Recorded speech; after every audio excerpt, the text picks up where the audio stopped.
they say leave a will, not a bill. Right. But they Leave a talked will, about the not a difference bill. they talked about the differences between wills and trusts and so forth. I mean, it was packed in there. UC Health did a thing, we got a lot of seniors that fall, can't afford to fall. And they had an anti-falling workshop. We had Tai Chi to help you with the arthritis. We had line dancing at Lincoln. We had a long line also for free food. Mary Taylor from Taste of Taylor Blends. It was just amazing. All of the help. This was no leaflet fair. Right. This was real help to help people where you could talk. The Waterworks was there. So people was on there. I saw a lady said, man, they helped me out. I got on a better billing system. I didn't know nothing about it. And they talked directly. Then how to fix up your home. People working cooperatively was there, and they had programs, and people were talking to them about getting help with redoing their home so they can stay in their home. So this is a huge thing. The place, I'm talking hundreds and hundreds of seniors came out in the rain to get help, and it was good. And then it was good camaraderie with the seniors, getting to see each other. We're not at a funeral. They're seeing each other, and it's not at the funeral. Yep. So it was super packed. It was great, and I just want to thank all the seniors that came out and said, forget this weather, I'm coming out to get some help, and we're just really pleased with that. So we kicked off that program. It's on the bus. The next stop will be in Avondale at the Hirsch, and they can go to 513relief.org to find out where the bus is going next. And I encourage everybody, like I said, we got an annual report. They said, did the bus work? We done had over 61,000 free services. We done helped people stay in their homes. We done help people with all kind of things. Save money on health co-pays and those kind of things. But it's all in the annual report. But thank you again to all the seniors. I want to say it's their day. All the seniors that came out yesterday and packed out the place. And it was a Forest Park takeover by the whole county. You didn't have to live in Forest Park, but the county took over Forest Park yesterday. All right, Alicia. So I'm glad everything turned out right. I'm glad you had transportation for people, too. That had to be a big help. Yeah, transportation was big. And, Lincoln, when we're putting these things on, it takes a lot of work and a lot of coordination. We had this, and then last week we had the small business, almost over 1,000 small businesses, and we were helping with that. And now we're getting ready for the Cincinnati Black Music Walk of Fame, kickoff at Hard Rock. These things take a lot of time, energy, and planning. And I try to reduce the barriers, bring everybody to one location, and bring the decision makers. That's what makes it different. The decision makers are in the building. So thank you, Alicia. Lincoln. Appreciate you, and congratulations on that big turnout yesterday at the Word of Deliverance. I'm sure Bobby Hilton said God did that thing. I'm sure he said that. She gone. Okay, what happened anyway? All right, Alicia Reese, laying it down from the event yesterday.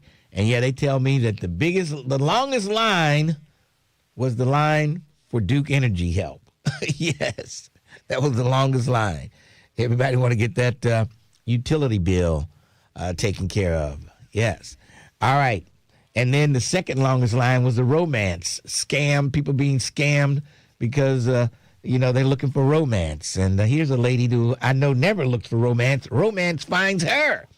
Detective Tiffany Green. How you doing? I'm good. Good morning. How are you? Pretty good. What's going on? Not too much. But you know what I always tell people? If it sounds too good, it's too good to be true. Yep.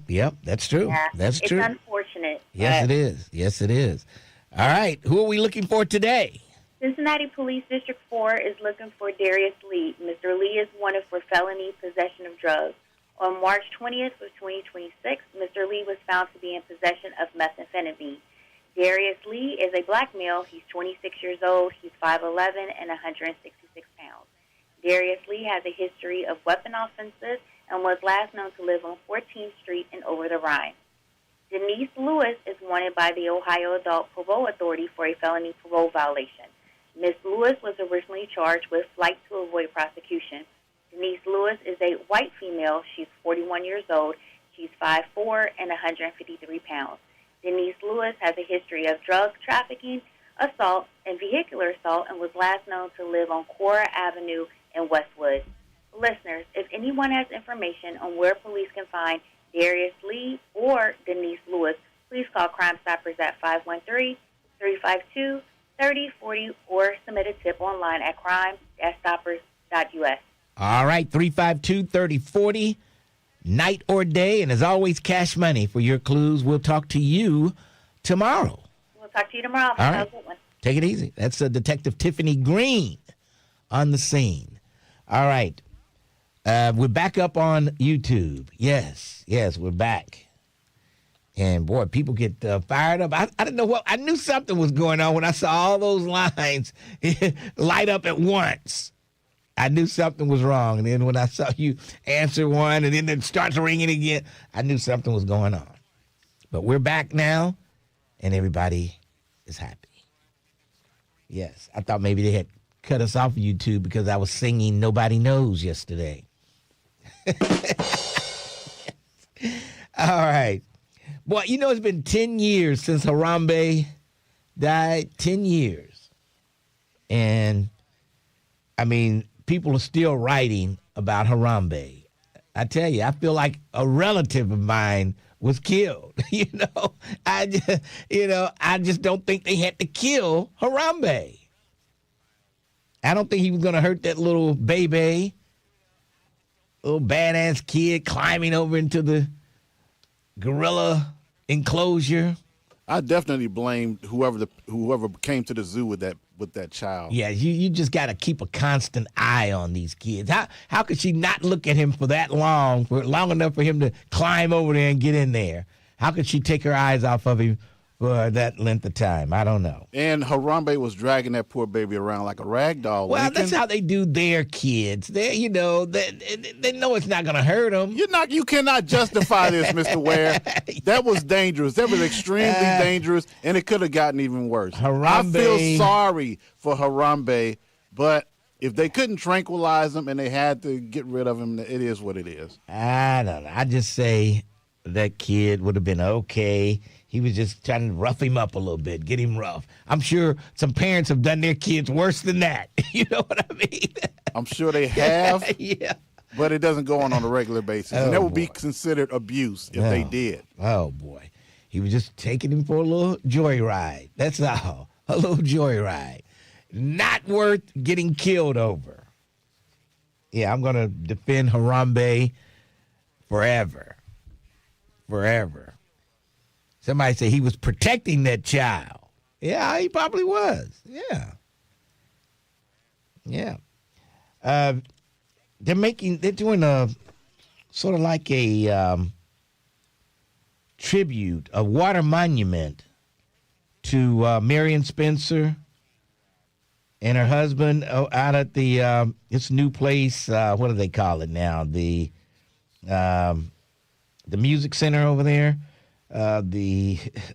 What's the name? I can't think of the name of the new music center.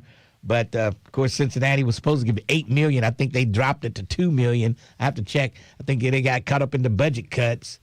But anyway, they're doing a memorial for Marion Spencer because she's responsible for them integrating the Sunlight Pool. And right where the Sunlight Pool was located at this new music center, they're going to have a big monument for Marion Spencer. And I think that's a good thing.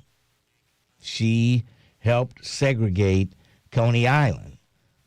Farmers Music Center is what I'm looking for. The Farmers Music Center. Yeah, that's the name of it. And so that's a great tribute to Marion Spencer. I used to love hearing that story about her when she called out to tell them she was bringing her kids out to swim. And they told her that they black kids couldn't swim in the pool. And then that led to marches and protests out in front of it and the whole bit. And finally, they integrated Coney Island for black kids to swim at Sunlight Pool. Yeah, that's the way Cincinnati was. It was like It was in the South. People don't believe this. Cincinnati was like being in the South. Even in the dentist's office, Dr. Sam, what was it, Polak? Dr. Sam Pollock? And I never did go to him, but people would tell me they had a white side and a colored side at the dentist. And they would use, they wouldn't use as much, what do they call it? What am I looking for? The numb, what do they call the numbing stuff? Help me out, Terrence Howard. The numbing stuff when you're at the dentist. What do they call that? I can't. It's right on the tip of my tongue. I don't know, Mr. Ware, but man. You know, okay, everyone else knows. We get it. Okay. We get it, Mr. Ware. Okay. And somebody's going to tell me on Facebook. Novocaine. That's what I was looking for. Novocaine. Thank you. I knew YouTube would give me the answer. Novocaine is what I was looking for. But they said they would use less Novocaine on the black kids than they would the white kids or white adults. Yeah. They figured blacks could take the pain. We could take the pain. And they would give you less Novocaine. And you'd have to suffer through all the drilling and everything because they didn't numb you completely because you were black. That's horrible. I'll tell you something else that some white doctors do. Not all, but some. When they have to stick you in the arm or whatever, it just seems more painful for some reason than black doctors. It to me. It just seemed, you know, it was a guy, he was poking me in the arm and he said, how does that feel? I was like, I feel like you're cutting steak, you know, because I've dealt with another doctor and she didn't do it that way. Yeah. So for some reason, they feel like we can tolerate more pain. And, you know, and I know we got to go to break. Real quick, there's a man that's suing a website called blackdoctor.org. He's a white guy. He's suing blackdoctor.org because apparently he tried to apply to get on the website. They haven't put him on the website yet because he's a white doctor. Oh, okay. And it's for black doctors. And the reason why it exists is because black doctors tend to treat black patients better. We got certain things in common, right? And they know the medicines that are effective with black folks more so than the white folks know, pretty much. They know the right medicines to give you. So the doctor is suing for racial discrimination, Mr. Ware. Oh, boy. And we thought they were against DEI, but apparently only if it works for them. Only if it works for them. DEI. Unbelievable. And, you know, the ladies that take blood. And I'm thinking back, it seems like the black ladies that take your blood, it doesn't hurt as much. Of course, I got some good veins for them to go in. Anybody should be able to go in and take some blood from me because I always have a great vein for them to draw from. You can see it. It sticks right out there. But it never really hurts me, but I think the black women, what do they call them, phlebotomists or whatever? Yeah. And they seem to do it a little easier than the white folks. This is not going to hurt this ninja. But anyway, all right, let's take a break, and then we'll come back. 513-749-1230. Lincoln Ware with you, 1230, The Buzz. Lincoln Ware is on demand. On demand. That's right. Listen to the Lincoln Ware Show when you want.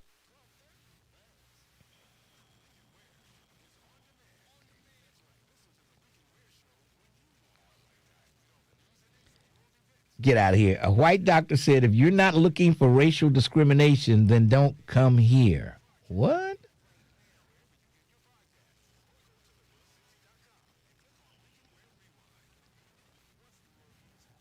To this day, 40% of medical students believe that black people have thicker skin and tolerate pain better.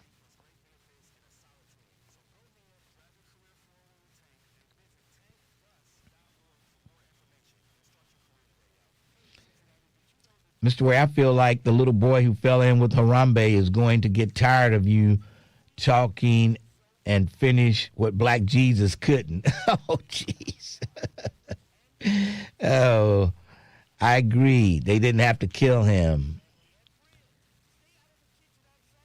I will add the words Novocaine, local anesthetic, and numb to next Friday's spelling test.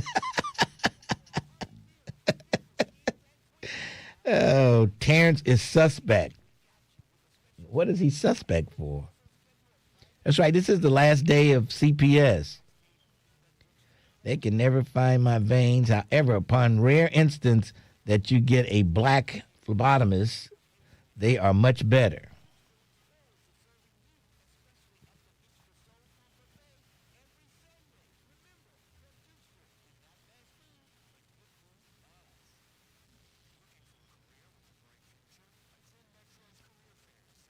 The blacks in here have very thin skin.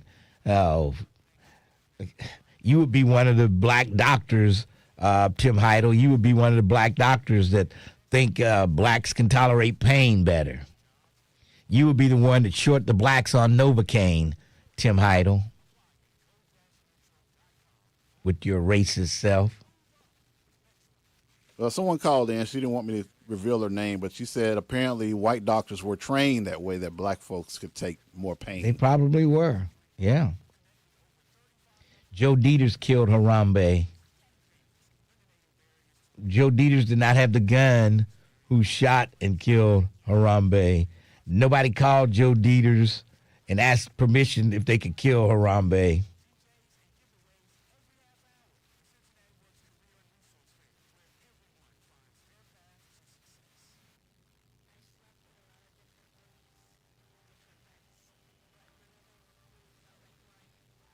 Tim is an idiot. I agree, D. Gaz.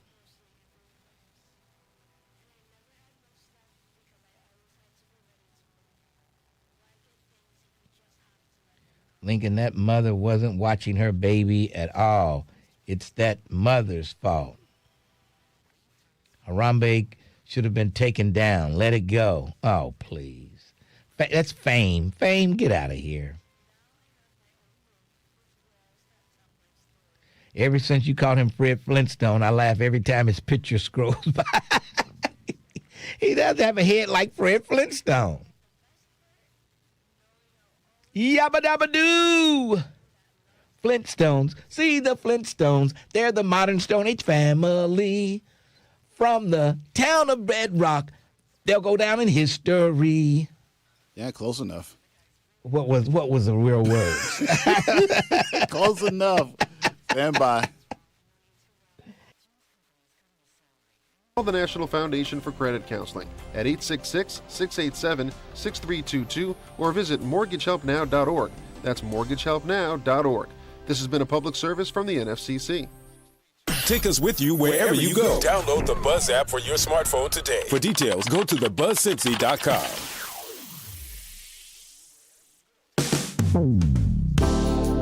1230 WDBZ, the Buzz of Cincinnati, your talk station. Someone says there's a post from the White House this morning calling Harambe a legend and a true patriot. So the White House feels just like you do, Lincoln. Oh, boy, I don't know whether that's a good thing or not. They do have a big story about Harambe on the Cincinnati.com website this morning. Go to that Cincinnati.com, and they may had a big spread on Harambe.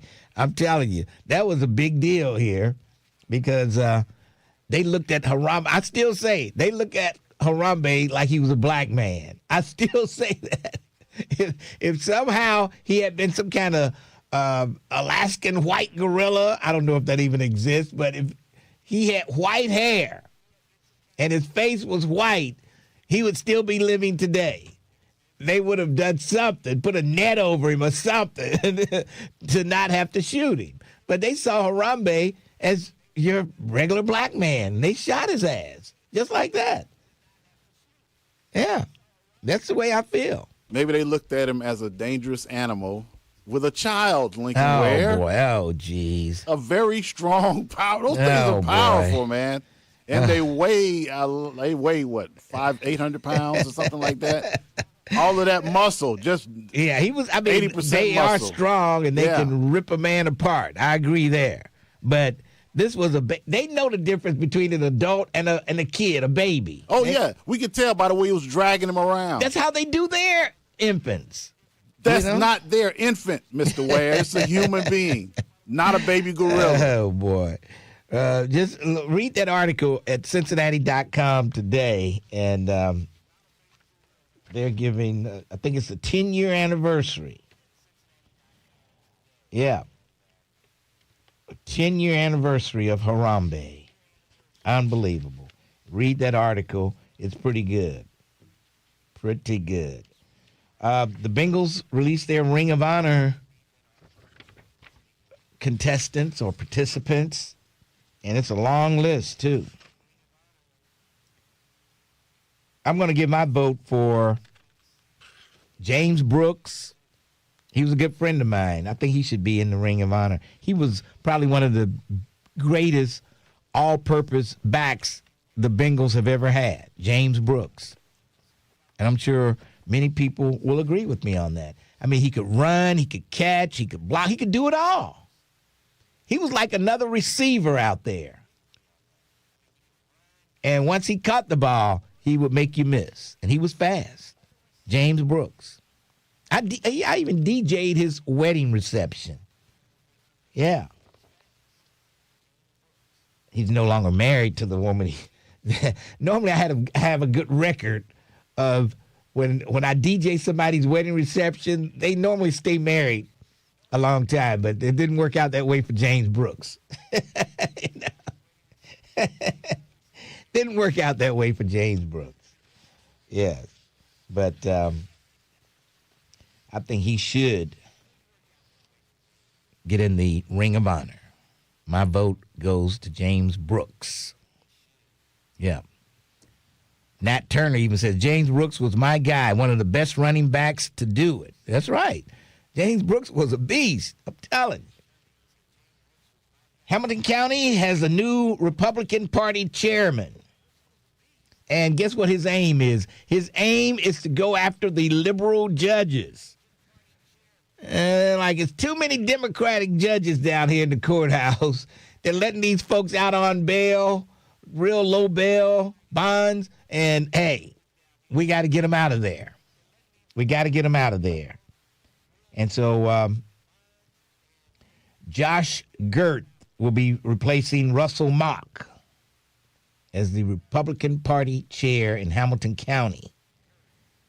And they're going after City Hall, too. He said they're going after City Hall. Oh, if he thinks that's bad, what does he hear? Wait till he hears about our president letting the January 6th folks go. I know, right, paying right, them money. right. Isn't that something? Isn't that something? So we'll see. They said he's going to give new life, new energy to the Republican Party in Hamilton County. So we'll see how far that goes. Let's see what else we have. Gayle King, man, letting it all hang out about her husband, how he cheated on her and all kind of stuff. And she says she's looking for love. She's looking for love. And I don't know, she's probably going to die single because let me tell you what she wants. She wants a guy with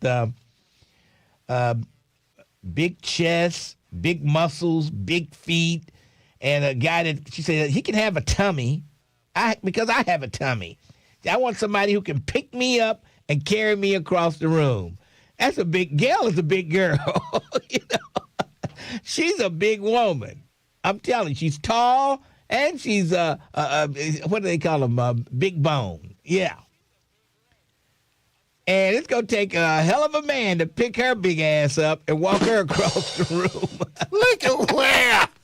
How dare you? So you mean Oprah just wasn't good enough, huh? She just wasn't strong enough. Oprah didn't have big enough feet. And I never did see what she said about people accusing her and Oprah of being together. I saw the headlines, but I got distracted and I never did get a chance to read the story, what she said about that. But yeah, she's going to be single a long time if that's what she's looking for. A guy to pick her up and carry her across the room. Holy cow. He's going to have to be a real big, strong guy. And normally those big, strong guys, they like the little women. You know, you see the women Shaquille O'Neal dates. You know, he would probably be the only one I could think of to pick Gayle up and walk her across the room. Shaquille O'Neal does not have a young back. I'm going to tell you right now. I doubt it. No, he likes those little small women. You know, he's like 7 feet tall, and he likes the women that's 4 or 5, you know. Jeez. But, yeah, Gayle's going to be looking a long time if that's what she's looking for. Let me tell you. Because she's going to be a boatload to carry across a room. Unbelievable. Let's take a break. We'll come back. Pharaoh, Curtis Wells, Rick Jr., and Mustafa. Man, I'm going to have to start going to church. Because, man, these lineups are killing me. No. I guess my preaching is not enough. I got to start going to church instead of talking about church. I got to walk through the doors of the Lord. Let me take a quick break and come back with this fever message. 12:30, The Buzz. Looking for a podcast that delves into the intricacies of love and relationships? Look no further. Now,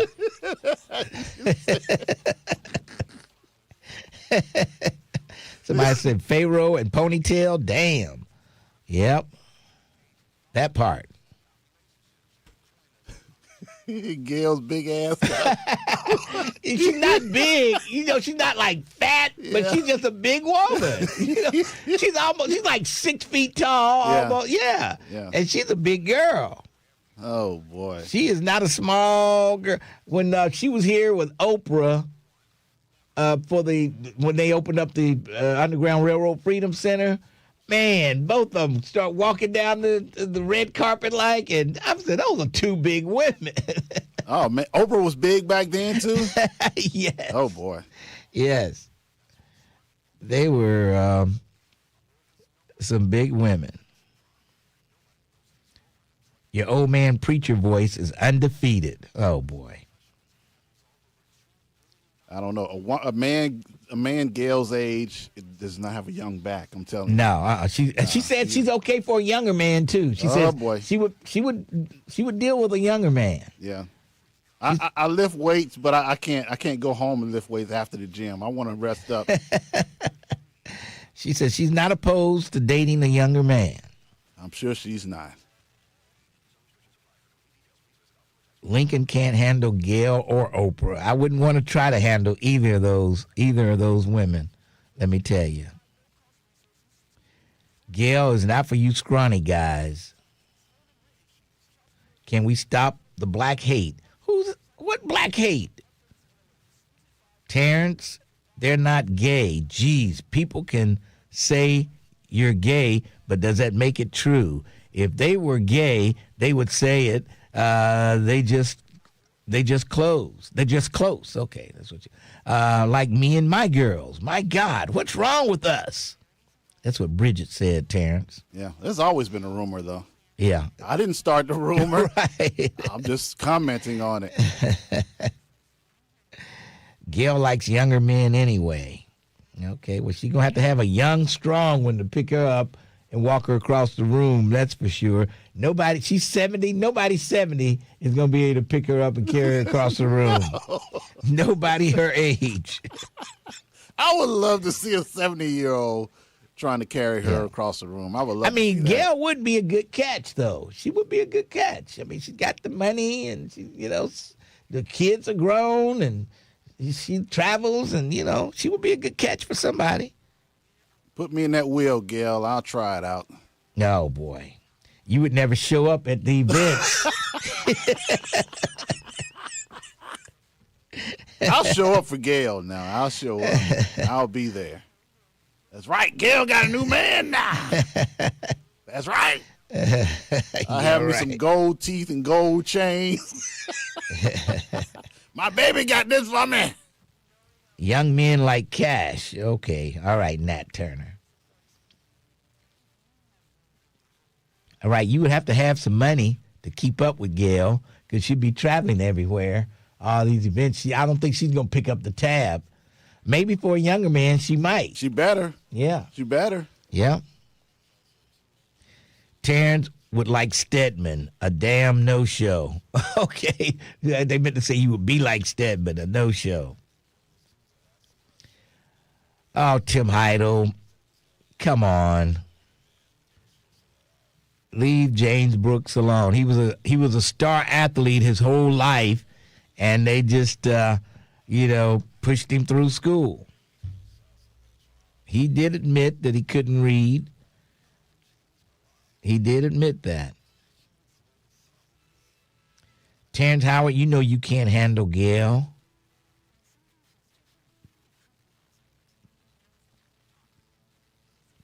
I know he admitted it, Tim Heidel.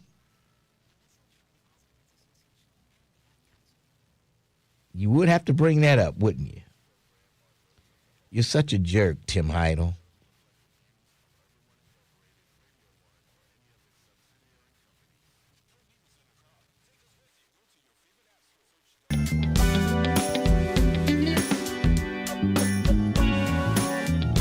.30 WDBZ, the buzz of Cincinnati, your talk station. Lincoln Ware with you. It is Thursday. Man, did this week go by fast. And we won't have rain the entire up until next week. And see, that's what scares me. You know, the first Saturday in June, that's when we start the walking club on the June 6th.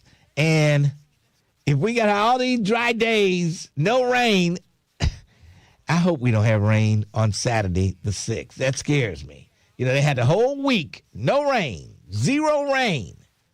I haven't seen the 7-day. Well, gotta get closer to Saturday before you get the 7-day forecast. But right now, the next 7 days, 0 rain. So up until next Thursday, we won't have any rain. But that streak is going to break at some point. I hope it's not until Sunday. But we'll see. We will see. And I will have on the Walking Club T-shirt tomorrow. I'll be at home tomorrow, but I'll wear the Lincoln Ware Walking Club T-shirt for this year. The purple and white. I'll have it on tomorrow. Yes. So make sure you tune in and you can see the new 2026 T-shirt. Yes. All right. Let's go to the Pharaoh. Pharaoh, how you doing today? Lincoln, I'm all right. You know, Tuesday, going back to Tuesday and talking about the different bars and yes, clubs. Yes. You know, I'm going to give you a list of some of the clubs that no one mentioned. Okay. I heard you speak about, you're saying Uncle Milt's on Burnett. Do you remember what the original name was? Of Uncle Milt's? Oh, yeah. Boy. I'll tell you. Okay. Remember, it was you. Duncan's Lounge. What is it? Duncan's? Duncan. Okay. Duncan. Okay. Duncan's Lounge. Duncan's, okay. And then it became La Torch. Well, didn't Duncan own a restaurant over there? I don't know what the I'm just saying the name of the club. Okay. All right. It was Duncan's. Then it became La Torch. Then it became Uncle Milt's. Okay. All right? Okay. You remember the Ghetto Lounge on McMillan? Yep. I remember the Ghetto Lounge. I heard people mention Larry's Pleasure Box on Elm Street. Yeah. You know, in the Plantation Lounge. But do you remember the original name? No, I don't. Remember, it was Cope's. Okay. Cope's Pleasure Box. Okay. Remember the Spot Bar on McMillan? I remember the Spot Bar. Yeah, the Spot Bar. Mm-hmm. You remember the Come Back In? Come Back In, I remember that. Remember the Club Diplomat? That was turned into the parlor on room. McMillan. Yeah, on right. 2500 Kemper Lane. Yeah. Remember the club, you remember the Soul Lounge? Yes. Madisonville? Yes. You remember Ron Hunt's Club? Right there on Reading Road. On Reading Road? Yes. Across from Harmony? You walk downstairs. It was like in the basement like. Yeah. Yes. You remember the Green Lantern on Boone Street? No, I don't remember. Green Lantern on Boone Street. Okay. You remember the Satisfying Place? I remember that. That was on McMillan. Right there at the corner of May and Kenton Avenue and Walnut Hills. Walnut Hills, yes. You remember Billy's Bar and Maxie's Bar right there on Reading Road and Blair up that way? You remember the Vets Inn? You remember the Robin's Nest on McMillan? Yes. I remember Bob Long would be up there talking about Eat the Wings, baby. Well, he did that Bob over Long. at, that was at the Viking where he... Yeah, he also did it over at the Robin's Nest. Okay. You remember Ron's 301 Bar at the corner of Sycamore and Milton? Do you remember Eddie's Bar right there on Reading Road across from Samuel Locke Junior High School. You remember Round One right there on Reading Road in Rockdale. Pharaoh, it's apparent you know every bar that ever opened in Cincinnati. I've never been in any of them bars because I don't drink, Lincoln. Okay. But I know where they were because I've taken people there because I told you I spent 20 years bootlegging cabs in the market. Yeah. You remember the Imperial Lounge off the corner of 12th and Vine Street? Do you remember Schuster's on Langdon Farm? Oh, yeah. Yeah. Right. I remember that.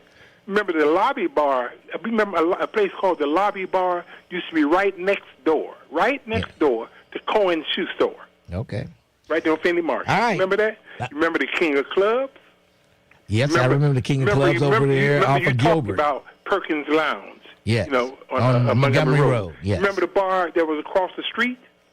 You remember the Zodiac Club? Yes, I do. The Zodiac. You remember Nate's Cafe used to be on the corner of 12th and Ray Street, and then they moved over to Finley and Race, on the corner of Finley and Race. Pharaoh, I got to run, but One more. One more. Give me one more. Do you remember on the top? Of Sycamore? And you make a sharp right-hand turn. Yeah. At the top of Sycamore, there was a bar that was up in that cubby hole. You remember what the name of it was? Oh, boy. Now you got me on that one. Snake Pit. Oh, boy. You remember that? No, I don't remember the Snake Pit. Okay, Lincoln. All right, Pharaoh, thanks for your call. Do you remember the 21st of September? Okay. Pharaoh knows where every bar was located. And that's right. He used to drive bootleg cab. Yes, bootleg cab driver. That must have been before he started working at GM. Or did he work at Fisher Body? Chevrolet or Fisher Body? I'm not sure. I'm sure he'll call you back and tell you, Terrence, whether he worked at Fisher Body or Chevrolet. I don't know. They had the two plants over there in Norwood. All right. And it's this story that he was in the car with my brother-in-law. I think they was getting off work or somewhere, and about three guys in the car, and somebody had a gun. It might have been the Pharaoh, pulled out the gun, showing the gun, and the gun accidentally went off in the car. It's a wonder somebody didn't get shot. But anyway.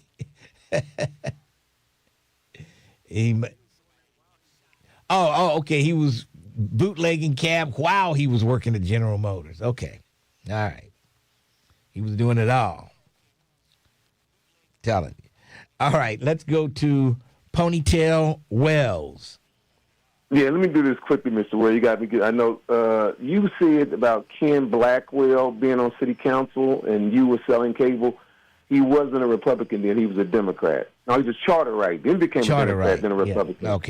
Okay. But you spun it like he was a Republican. He was on city council. He wasn't. Well, right? Charter right, Republican, they're almost the same. No, let's keep it. Let's correct it. Charter right is mainly a moderate Democrat.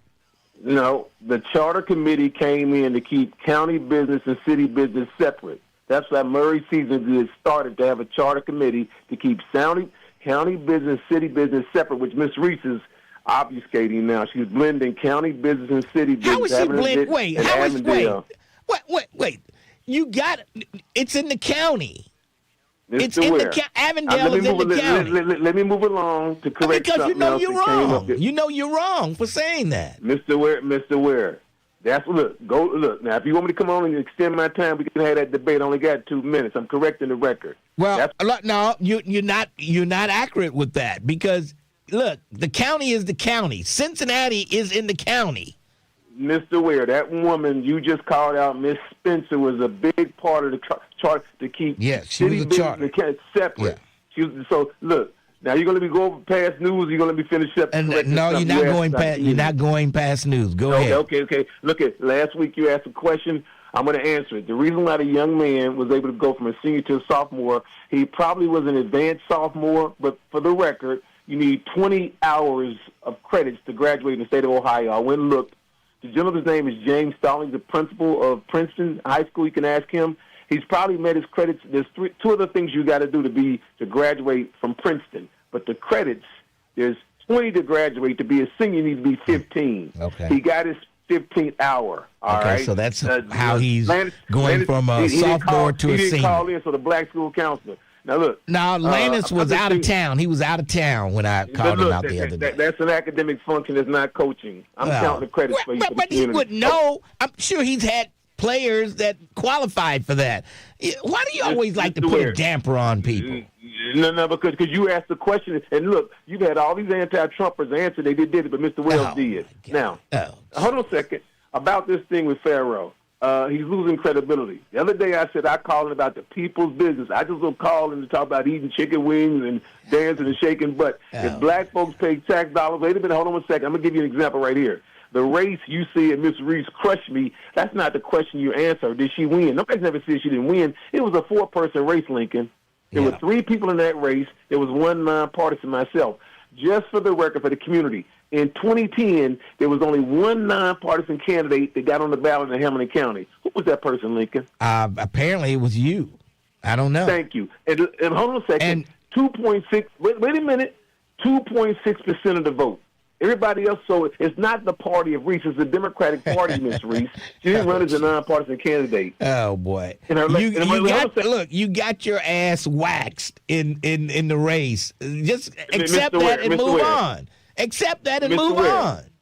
Mr. Ware, if I got waxed, why am I still standing today? That's wax. You're a wax statue. That's all. You're just standing there doing nothing and talking loud and saying nothing. In closing, what's her last name? In closing, what's my last name? No, what's her last name? Whose last name? Miss Alicia, what's her last name? Reese. Okay, what's her father's last name? Reese. Okay, what was her uncle? What was her great uncle's last name that Mr. Reese got a lot of his juice from? What was that last name over there? I don't know. And what difference does that make? A last name. I don't know. Thanks for your call. Let's break for news before I pull the rest of my hair out of my head, which there's none there. 12:30, The Buzz. 12:30 a.m. WDBZ, Cincinnati, an Urban One station. Listen online on thebuzzcincy.com. We are 1230 The Buzz, the home of the Lincoln Ware Show. The trial of a Hamilton County corrections officer accused of assaulting a prisoner is now on hold. Jordan Anderson reportedly hit an inmate twice with a belt in November of 2025. Anderson's attorney says a plea deal with the prosecutors is a possibility. Sentencing is being ordered for a Hamilton County man convicted of killing his daughter. Franklin Thompson fatally shot 24-year-old Heather Thompson at the family's Sycamore Township home in January of last year. He's been sentenced to a term of 14 to 19 and a half years in prison. A man convicted in connection with a fatal shooting in Over the Rhine now knows his fate. Sean Bird shot 38-year-old Paris Bly late on the night of August 20th, 2024, at a location on East Clifton Avenue. Bly died at the scene. Bird was sentenced yesterday to 21 years to life behind bars. Police are investigating a Wednesday night shooting in West End. The incident happened shortly before 7 p.m. near Polar and Lynn Streets. No other details have been released. The Reds' 3-game winning streak went by the wayside Wednesday night in New York. Cincinnati lost to the Mets at Citi Field 4-2. The Reds are off tonight, but will begin a series at home tomorrow night against Atlanta. I'm Heather Pasco, and 1230, The Buzz. The views and opinions expressed in this program are those of the host and guests and do not necessarily reflect the views of Urban One Incorporated, Radio One, or any of its subsidiary companies. 1230 WDBZ, The Buzz, your official talk station. It is official, you understand me?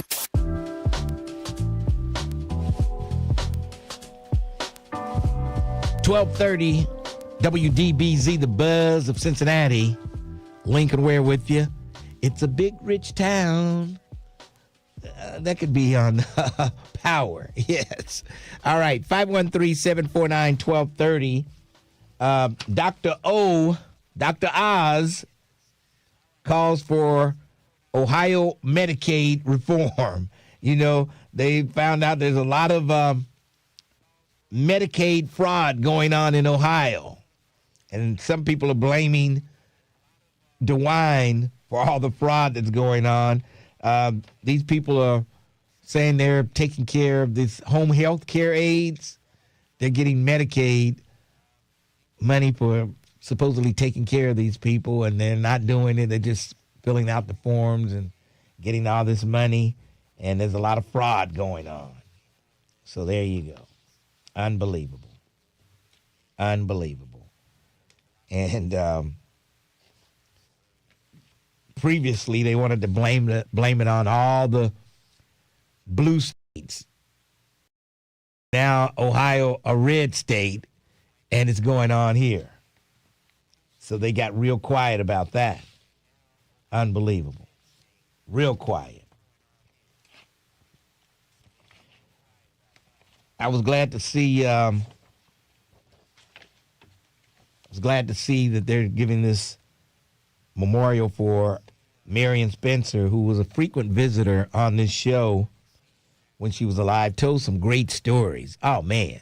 There was nothing like hearing a story from Marion Spencer. And she had tons of stories. Her twin sister, about how they went to school over there off of, where was it? In what part of Ohio was that? Right there at the borderline. Oh, I can't think of the name of the city that she grew up in, but talked about, all the stuff that went on with them and how sometimes they could pass for white, all kind of stuff. Oh, man, she had some great stories. Marion Spencer. Unbelievable. And now, Sunlight Pool. There's a water monument near the site of the now closed Sunlight Pool. All right, let's go to Renita. Renita, how are you today? Good morning, Lincoln from South Carolina. How are you? What city in South Carolina? I'm in Columbia. I know, was it Jay Wright is in Charleston, right? Yeah. I spent a lot of time in Columbia because my daughter graduated from University of South Carolina. And, boy, we spent a lot of time down there, back and forth to Columbia. Yeah, I heard you talking about that. Well, I used to live in Cincinnati. I just brought you down here with me. So okay. I still don't miss a day. I haven't switched over to YouTube, though, so now I just have to listen through the app. Oh, boy. Okay, well, switch on over to YouTube. You might like some of the comments in the chat. Yeah, I missed the Facebook one, but I just haven't took the time to see what the process is. Yeah, just go to Lincoln Ware Show Live on YouTube, and then just subscribe, and then you'll be able to, say some stuff in the chat and all that stuff. I know, because that's where all the entertainment That's was. where the entertainment really is, let me tell you. Yeah. Well, I was calling to tell you, you talked about Harambe. They're having a 5K run for Harambe down here on Saturday. You have nothing to do, you can come down here. They're having a what? A 5K run, a Harambe 5K run in Columbia, South Carolina. That's unbelievable. Well, no, the run is called the Harambe Memorial Run in Simpsonville, South Carolina. But it came up on my feed because I'm a runner, and when I saw that, I thought about you. I said, let me oh, my God. That is unbelievable. I tell you. They're charging $15 for it. No kidding. That is crazy. That is crazy. I'm telling you. People loved Harambe. I'm telling you. He should be alive today. Yeah, well, that's what they're doing in his memorial. So unbelievable. I thought about you all. I'm running marathons. I just finished one last weekend. I went to Canada. I did my 26 miles. So boy, you're gonna have to come up here and run in the Flying Pig. I did the Flying Pig last year. Oh, you did? Okay. Yeah, I'm going for the record. I'm working on 100. So when I get to 100 marathons, I'll stop. But I'm at 94, but Harambe is not quite long enough for me to do that one. Dang. How old are you, Renita? 52. 52? Yeah. Okay. All right. Well, you're still a young woman. When I was in Cincinnati, but I started once I moved down here, and I moved in 2009. Okay. Yeah. Columbia is a nice little college town. I like Columbia. Yeah, but I lived in Charlotte first, so I still like Charlotte better, but Columbia's not too far. No, Just up the road. All right. Well, Renita, keep listening. I just wanted to let you know the Harambe news. Well, thank you for letting me know that news. Keep listening and call in again sometime. All right. Bye, Lincoln. All right. Thanks for your call. That's Renita down in Columbia, South Carolina, the home of the Gamecocks from the University of South Carolina, USC.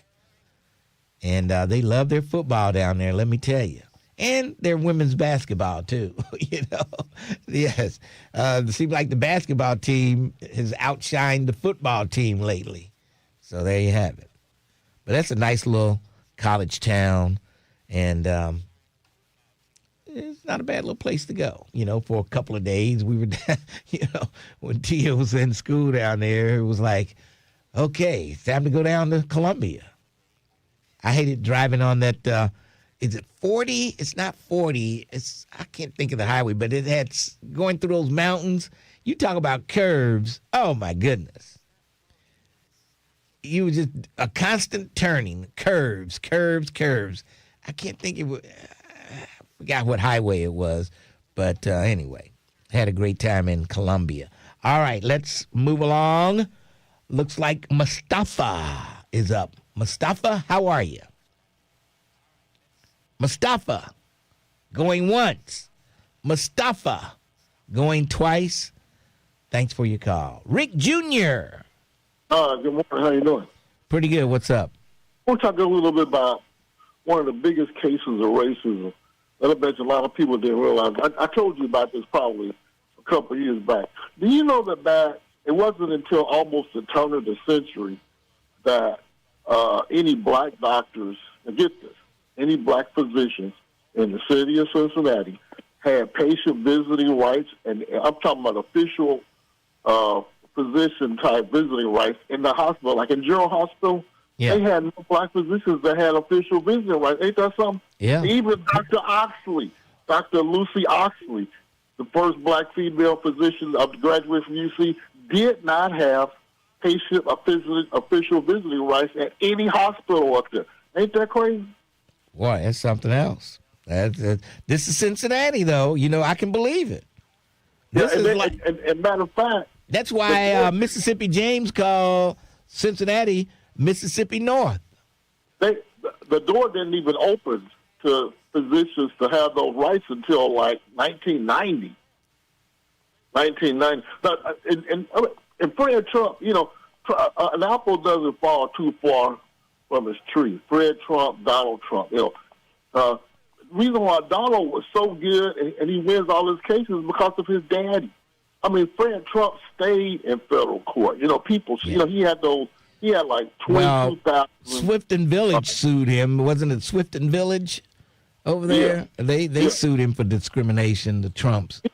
But Fred Trump got sued. He stayed in federal court. Yeah. And that's why his son is so good. I mean, and he did not allow any blacks in any of his apartments. I mean, he had like 22,000 units, 22,000 apartments, and all of them were segregated. All right. And this, again, this is close to us. We both went to Columbia. Do you remember that case? I'm going to test your memory, that bald-headed memory. Oh. You remember that case involving Lawrence Ashcraft? You would have been older, though, because I'm a lot younger than you. You would probably have been like in like the 10th grade. His name was Lawrence Ashcraft. It involved, he had two sons, and he didn't want them to go to Columbian. He wanted them to go to Shield because they were on that boundary. It was obviously a white guy. Well, I was on that boundary, too, but I ended up at Columbian. I lived right over there on Stutson Street, 216 Stutson Street. And I think Eaton Avenue was the dividing line, whether you would go to Shield or Columbian. And I ended up going to Columbia, and I'm so glad I did. And, the rest is history. Thanks for your call, Rick Jr. Before you go off on another question asking spree. Yeah. Boring. Jeez. Oh, yeah, I see the story now where the White House calls Harambe a true patriot. Oh, boy. And I think the reason why, I have a different reason why I don't think they should have shot Harambe. But the thing about it, it's because he was handling the little black kid. They're saying they should have just forgot about the kid and shot Harambe. That's what the White House is saying. They killed him over a black kid. That's what they're saying. I'm saying he wasn't going to hurt the black kid, and he should be alive now. But they're mad because they shot him because he had a black kid in his grips there. Simple as that. But no, I'm not agreeing with anything that the White House says. That's for sure. All right. 513-749-1230. Lincoln Ware with you. And we might as well go ahead and take a break right now, and then we'll come back and take more of your calls. 513-749-1230. The Lincoln Ware Show, 1230, The Buzz. 1230 The Buzz wants you to buy Black 513. Black Americans have over $1 trillion.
Yeah. The White House. What I tell you.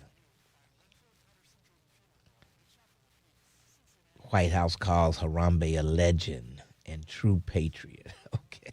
Jeez. Unbelievable.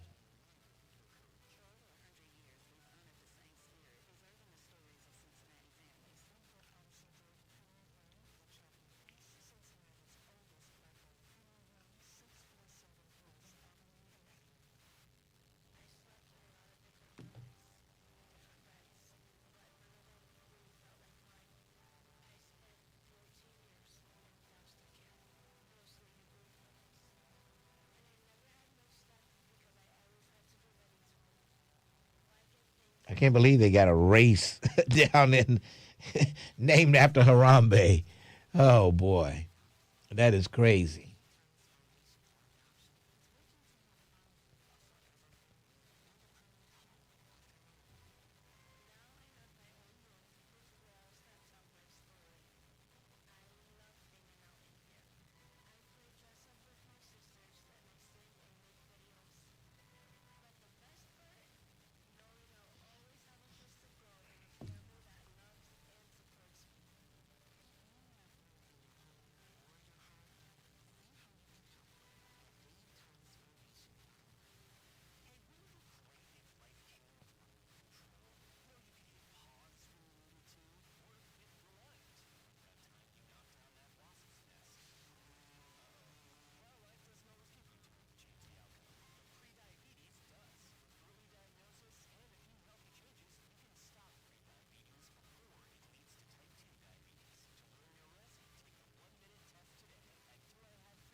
Oh, boy. This lineup, I got Jay Wright, Bernadette, Sergeant Crowell, Miss D.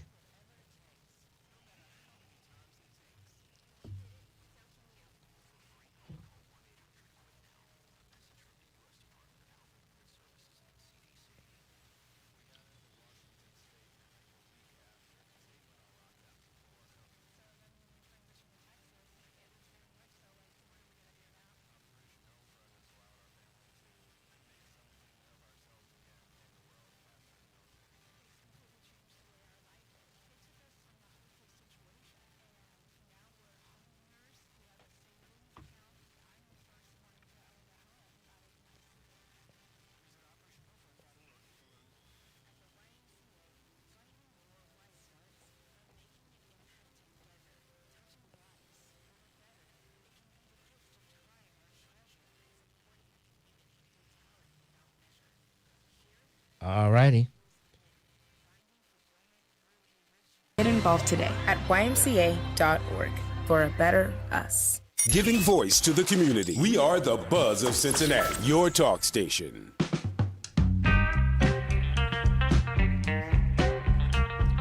1230 WDBZ, the buzz of Cincinnati, your talk station. Lincoln Ware with you. It's Thursday. Man, I keep wanting to say, yeah, this week is gone. Where is this week gone? My goodness. Tomorrow I'll be at home on Friday eating the bacon. Yes, eating the bacon. You know it. All right. Let's see. Where will we? Let's go to Sergeant Crowell. Sergeant Crowell, how you doing today? Doing fine, sir. How you doing? I'm hanging in there. What's on your mind? Well, you're talking about my friend Harambe. Yeah, turn that radio down if you could. Something's up loud. Let me move away. There's a guy near me with a radio. Okay. We're here at White Castle, waiting for you to retire and come join us. I'm not coming down and talk smack and drink coffee with you guys at White Castle when I retire. Yeah, come on down, man. We're working on 20 and Cecil Thomas. And Mike Curator, we're working on it. Oh boy, unbelievable! This is the spot, man. This is the seat of wisdom. You know, my uncle used to go there. He used to tell me, "Those guys down there talking about you, White Castle, talking about something you said on the radio." Yeah, there's one with a phone on. I had to move away from it. But back to Harambe. Yes. As you know, I work zoo security. Yes. I want to clarify something. I did not shoot Harambe. I didn't think you did. I thought it was one of the people who actually was a zookeeper who shot Harambe, not the security. Right. Now, I will tell you this. You seem to think that Harambe was trying to protect that kid. Yeah. No. Ron Evans, the principal primate keeper, said that Harambe's instinct was more of curiosity. He knew it wasn't a toy. Yeah.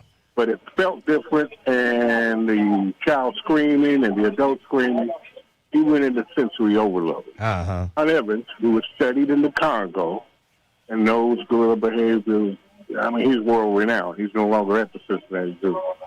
But Ron told me, because I used to help close up, we would wave at him. Sometimes he would wave back. That's the scary thing, that a gorilla wave back at you. But, I mean, they mimic human behavior. Yeah. So you would wave at Harambe, and Harambe would wave back, which shows you, you know, that's that 98% DNA that you two share together. Right. Well, he would do that only because we were in that the holding pen. Yeah. When people go ooh ooh and wave at him and scratch and do gorilla sounds out in the public, he ignores it. Right. But it's more of an intimate setting. Plus, I think he kind of recognized faces. You know, like, oh yeah, that's it. Right, that's Crowell right there. Yeah, that's my nephew Crowell. You got jokes. But anyway, man. Hey, when are you going to retire? I don't know. When I get fed up and tired. Right now, you got to promise us you'll come down here once, man. I got 20 guys down there now. Oh boy, unbelievable! That's the White Castle on Reading Road and Taft, right? Yeah. Yeah, but right now we have a satellite office at West Mitchell. Jeez. So you'll be in either one or two places. Just tell Sharon hold off on the Friday breakfast after you retire. Unbelievable. All right. Come on down. All right. Later. Thanks for your call. I don't know. The last thing I want to do is be around a bunch of old retired men talking smack. You know what I mean? Down at White Castle. Oh, boy. Unbelievable. So that's what I have to look forward to when I retire. Man, it sounds fun, Mr. Ware. Oh, it does. You can't wait to retire now. Oh, it sounds like great fun. I think I'm going to move up my retirement. Yeah, there you go. So that I can go over there at White Castle, drink coffee, and talk smack. You know what? For some reason, I know a lot of older cats that do that. They just hang around right at that particular White Castle, drink coffee, and just hang out. Unbelievable. Yeah. Man, I have a lot to look forward to. I can't wait. All right. Let's go to Miss D. Miss D, how you doing? Hey, how you doing? What happened to the good friend? I'm with the other guy who say that. You know you got to put that on there, Lincoln. My good friend, Miss D. Yes. You better know it. How you doing? I'm hanging in there. You wanted to talk about Pam Bundy, it says on the screen. I do. That's my first thing. You know she got thyroid cancer. Did you know that? She's got thyroid cancer. No, I did not know that. Yeah. She's been diagnosed with thyroid cancer, and she's recovering from treatment. Yeah. Oh, well, now I wonder she might start seeing the light of righteousness. Yeah. Because her ass is getting close to something else. But anyway, about her, they said that she went in, I think yesterday, with the feds to testify. And Rachel Maddow said that she's telling where all the bodies are buried. So Trump better kind of look out. Mm-hmm. And I have a question, Lincoln. I heard something the other day, and I've been struggling whether I should bring this to you and your listening audience. I know it's going to be some feedback because of who I am, but I just want your opinion. I heard, let me just ask the question. The question was to you and whoever. A man told his son that never trust anything that can bleed for 7 days and not die. And so he tells his son that that's women. You know, what do you think about it? Do you think that was right for him to tell his son? No. That was wrong. Definitely wrong. That's what I want to know. Yeah. And I want to give a shout-out to my nephew who shouted me out on your station the other day. I love you, and, you're my baby. Okay, so, but, I mean, that bothered me, and I just wanted to know what men, and I know women would not like that, but I was just wondering about, would you tell your son that? No, I wouldn't. I would never tell him that because that would have been talking about his mother. To me, I mean, I just think that's horrible. That would have tell a been saying, teenage boy. Don't trust your mother. Don't trust your mother. Right, because them 7 days is what brought him down the tube there. So, with her bleeding, because that's what he's full of is blood. Oh, and also probably 80% female. Bye, Lincoln. Thanks for your call. Okay. Wait, what was she saying? He's 80% female to tell? Okay, I guess that's what she was saying. I'm not sure. But you got to love D. D is one of my longtime callers there, and she lays it out there. Oh, yeah. All right. Let's go to Jay Wright. Jay Wright, what's going on? My man, $100,000. My mentor, thank you, sir, for being in the studio. Lincoln, I heard Renita, man, call from South Carolina. We need to have a Carolina day where we just dominate this show and everybody call in. Oh boy, chime in. See, I know Renita. I know Cheryl Love lives down in the Carolinas, and you. Right. And no, you told me some of your friends are down there. You told me that Stryker. Oh, yeah. Chief Stryker is down in South Carolina. Yeah, Strike. You told me Stryker is here. And then I think you mentioned one of your other partners was here, one of the radio guys. Anyway, but listen, Lincoln, I want to have a Pharaoh Doug Springs moment. Memorial Day, man, started right here in Charleston, South Carolina, and it started as Declaration Day in what is now called Hampton Park. And, of course, I don't know if you know, but the 54th and the 55th Regiment, they were right here in Mount Pleasant, South Carolina, where I live. I often call it the bottom of America because on the other side is another country. That was my Doug Springs Pharaoh moment where I bring you guys a little history about before it became Memorial Day and how it was celebrated as Declaration Day by black folks. So, Pharaoh, you're right. Mm-hmm. We got every reason to celebrate it. Yes. Lincoln, man, I don't know if you saw, but South Carolina said hell no to D.C. Oh, as far as redrawing the lines? Yeah. Yeah. So Clyburn is Clyburn safe? Clyburn is safe. Okay, that's good. I'm glad to hear that. And it was I was kind of amazed because I was getting all this information from some of the state senators and who was going to do what and all this other kind of stuff, and I was a little bit surprised, right? But I was definitely surprised by one of the state senators, the same one that's blocking the hate crime bill, voted against the redistricting. So I was a little surprised by that. But it spoke volume, Lincoln. We had record voter turnout on Tuesday, man, here in South Carolina. We broke records turning out to make sure that they heard from the voters, because uniquely our situation was we were early voting starting on Tuesday, and they were in the Senate voting on the redistricting at the same time. So simultaneously, these two things were happening. And the voters, I think, spoke volume, and so they canceled it. Lincoln, do you have a policy? Does Radio 1 have a policy where we could have like a ballot question where we what? Certain do you or Radio 1 have a policy where we can have a ballot question where the callers can vote a caller out that we don't want to hear from no more? No, I'm not doing that, but I hear what you're saying. Oh, let me ask you this. How old is James Clyburn? He's about 80-something, right? He's about old as Biden. Aren't they about the same age? Clyburn's 87 years old, man, 32 years. And this guy is sharp as I don't know what for his age. Well, Lincoln, it's the water, man. We have this place down here called Blacksville, South Carolina, Healing Springs. And that's where the water, we drinking that water, right? Well, Clyburn, I mean, he sounds like he's 50 years old. Clyburn, it's in the water, man, and then all the seafood that we eat here. And so, yeah, Clyburn is 87. Gee. Been there a while, been there 37 years. My biggest concern, I think he's 85. I think he's 85. I think that's what it is. Well, he is rerunning. Now, my biggest concern for Clyburn in that seat is who is his predecessor? Is there anybody that's being prepped? I think one of his relatives down there is trying to come up behind him. I saw it on TV a few months ago. He's got a young relative, a nephew or something that's coming up. I just had him on my show the other day, Clay Middleton. Okay. And Clay is running for State House 116 seat there. Clay previously ran for mayor and has worked for Clyburn a long time. He worked with Obama. In fact, he worked with Obama. My nephew was there. Okay. So I met him a long time ago. Young brother, man. He sharp, Masonic, went to the Citadel. But anyway. I think he's the next Clyburn. He's going to come up and fill his shoes.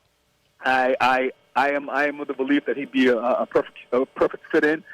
He even mentioned on our show that Governor McMaster is lobbying and advocating for the lieutenant governor to become the new governor because his son would then become her lieutenant governor. So it's all crazy. But Lincoln, I got a question for you. You've heard the term dysphoria? Yes. How is that any different from descendant? How is it? And why would we want to be? Because I hear it a lot here, and I've been kind of getting off to a little bit of people about that because dysphoria, that's a Greek term, number one, right? I don't know what descendant is. I don't know if it's maybe Pharaoh. My buddy Doug Springs that sent me to Congress to look for that letter can chime in. But why would we want to be a Greek term versus just being called a descendant? Which is ultimately what I find. I told some black historians here, y'all are making the reparation part even harder because y'all don't even want to be descendants. You got to first be a descendant before you qualify, right? Yeah. Well, but if you're part of some diaspora, whatever that word is, then you're making it harder. Well, I don't know. It's a lot of people. There's a Jewish dysphoria also that I don't know. I don't know what to tell you. I don't know what to. Some people say it's a fairy tale, a fake Zionist fairy tale, but I don't know. Well, Lincoln, if the Jews want to be a dysphoria, they can because they don't got paid, so they can make any kind of adjustments they want to make. If we're trying to get paid, we got to first be united and first be descendants, so that it all makes sense. You know what I mean? But Lincoln, man, I want to really thank you, man, for all the years, and I think when you retire, I think we should start a storefront church. Oh boy! And I will come to Cincinnati, be your top flight security and deacon and trustee, and unbelievable. All right, I gotta go. Thanks for your call. Let's take a break, and then we'll come back after these important messages on 1230 The Buzz. Every weekday, 1230 The Buzz has you covered. Let's go with new entertainment. All right. See, I told you you're better off the cuff. Look at you. Look at you. No, I like to write out my sermon. Oh, boy. Everybody knows history. Oh, boy. You are absolutely right on that one. Bernie Sanders is an independent, and last year 5 Democrats died in office, and the red state governors would not hold special elections that allowed the horribly ugly bill to get passed. Yeah, that's true.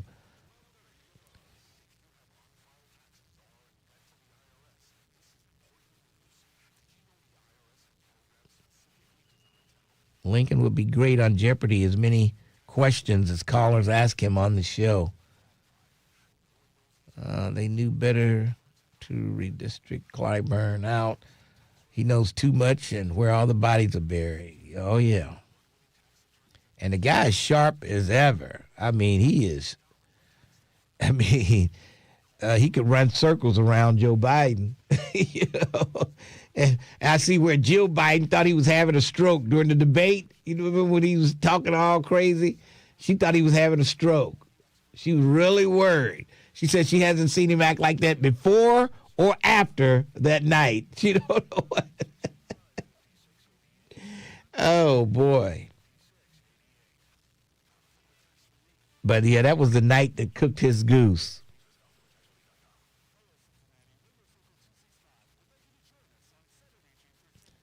And Tamiko says Sharon's going to be over there with Maya, over to their house with Maya tomorrow morning. What? Uh-oh. What? I didn't mean to laugh, but that's funny. You're looking forward to that bacon. I sure was. She going to have to cook that before she go over there. I'm going to have to eat my bacon before I come on the air. Jeez. Vernon Jordan said, I'd love to be around a bunch of old retired men talking smack.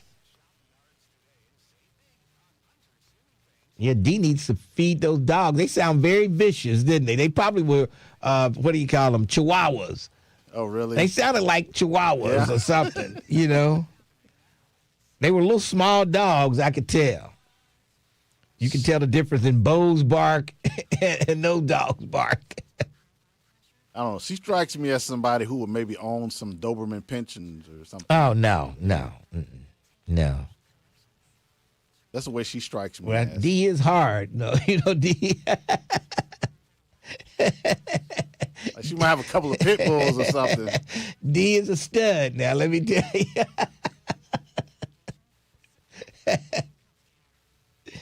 All right.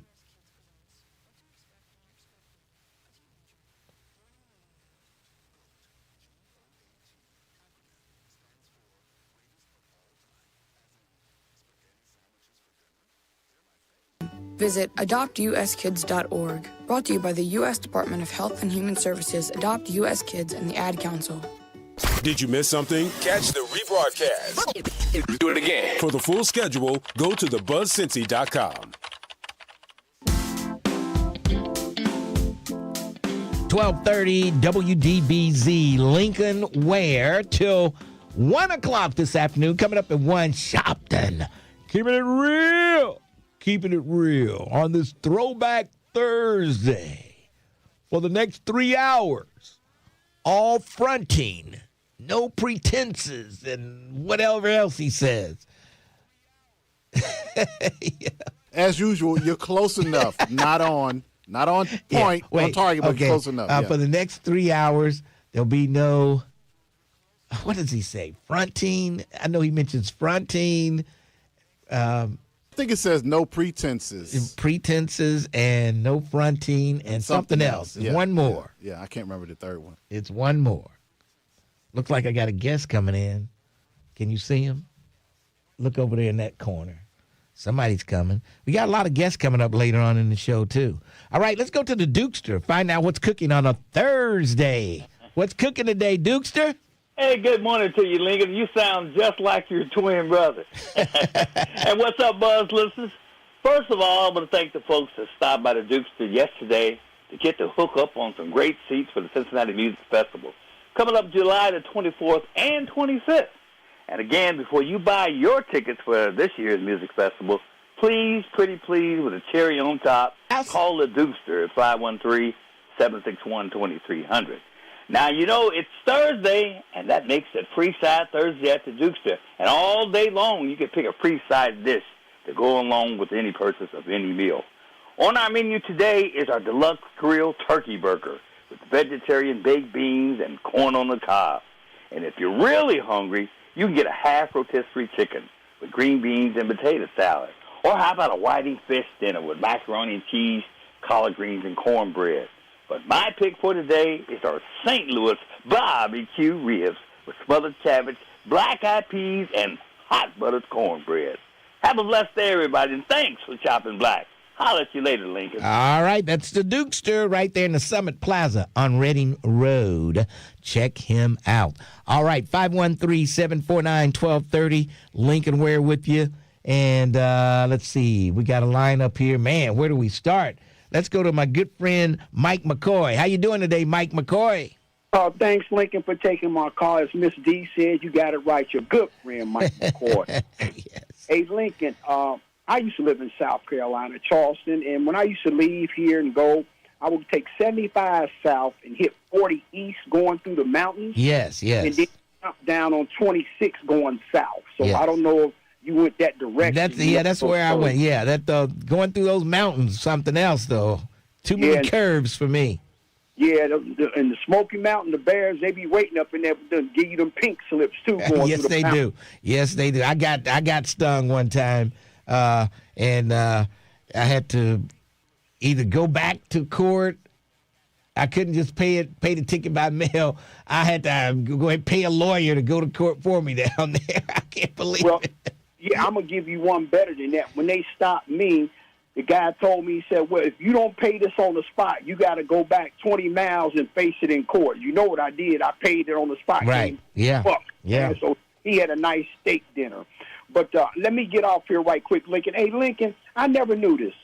In 1973, Muhammad Ali was on the Johnny Carson show, and Bruce Lee was also on that show.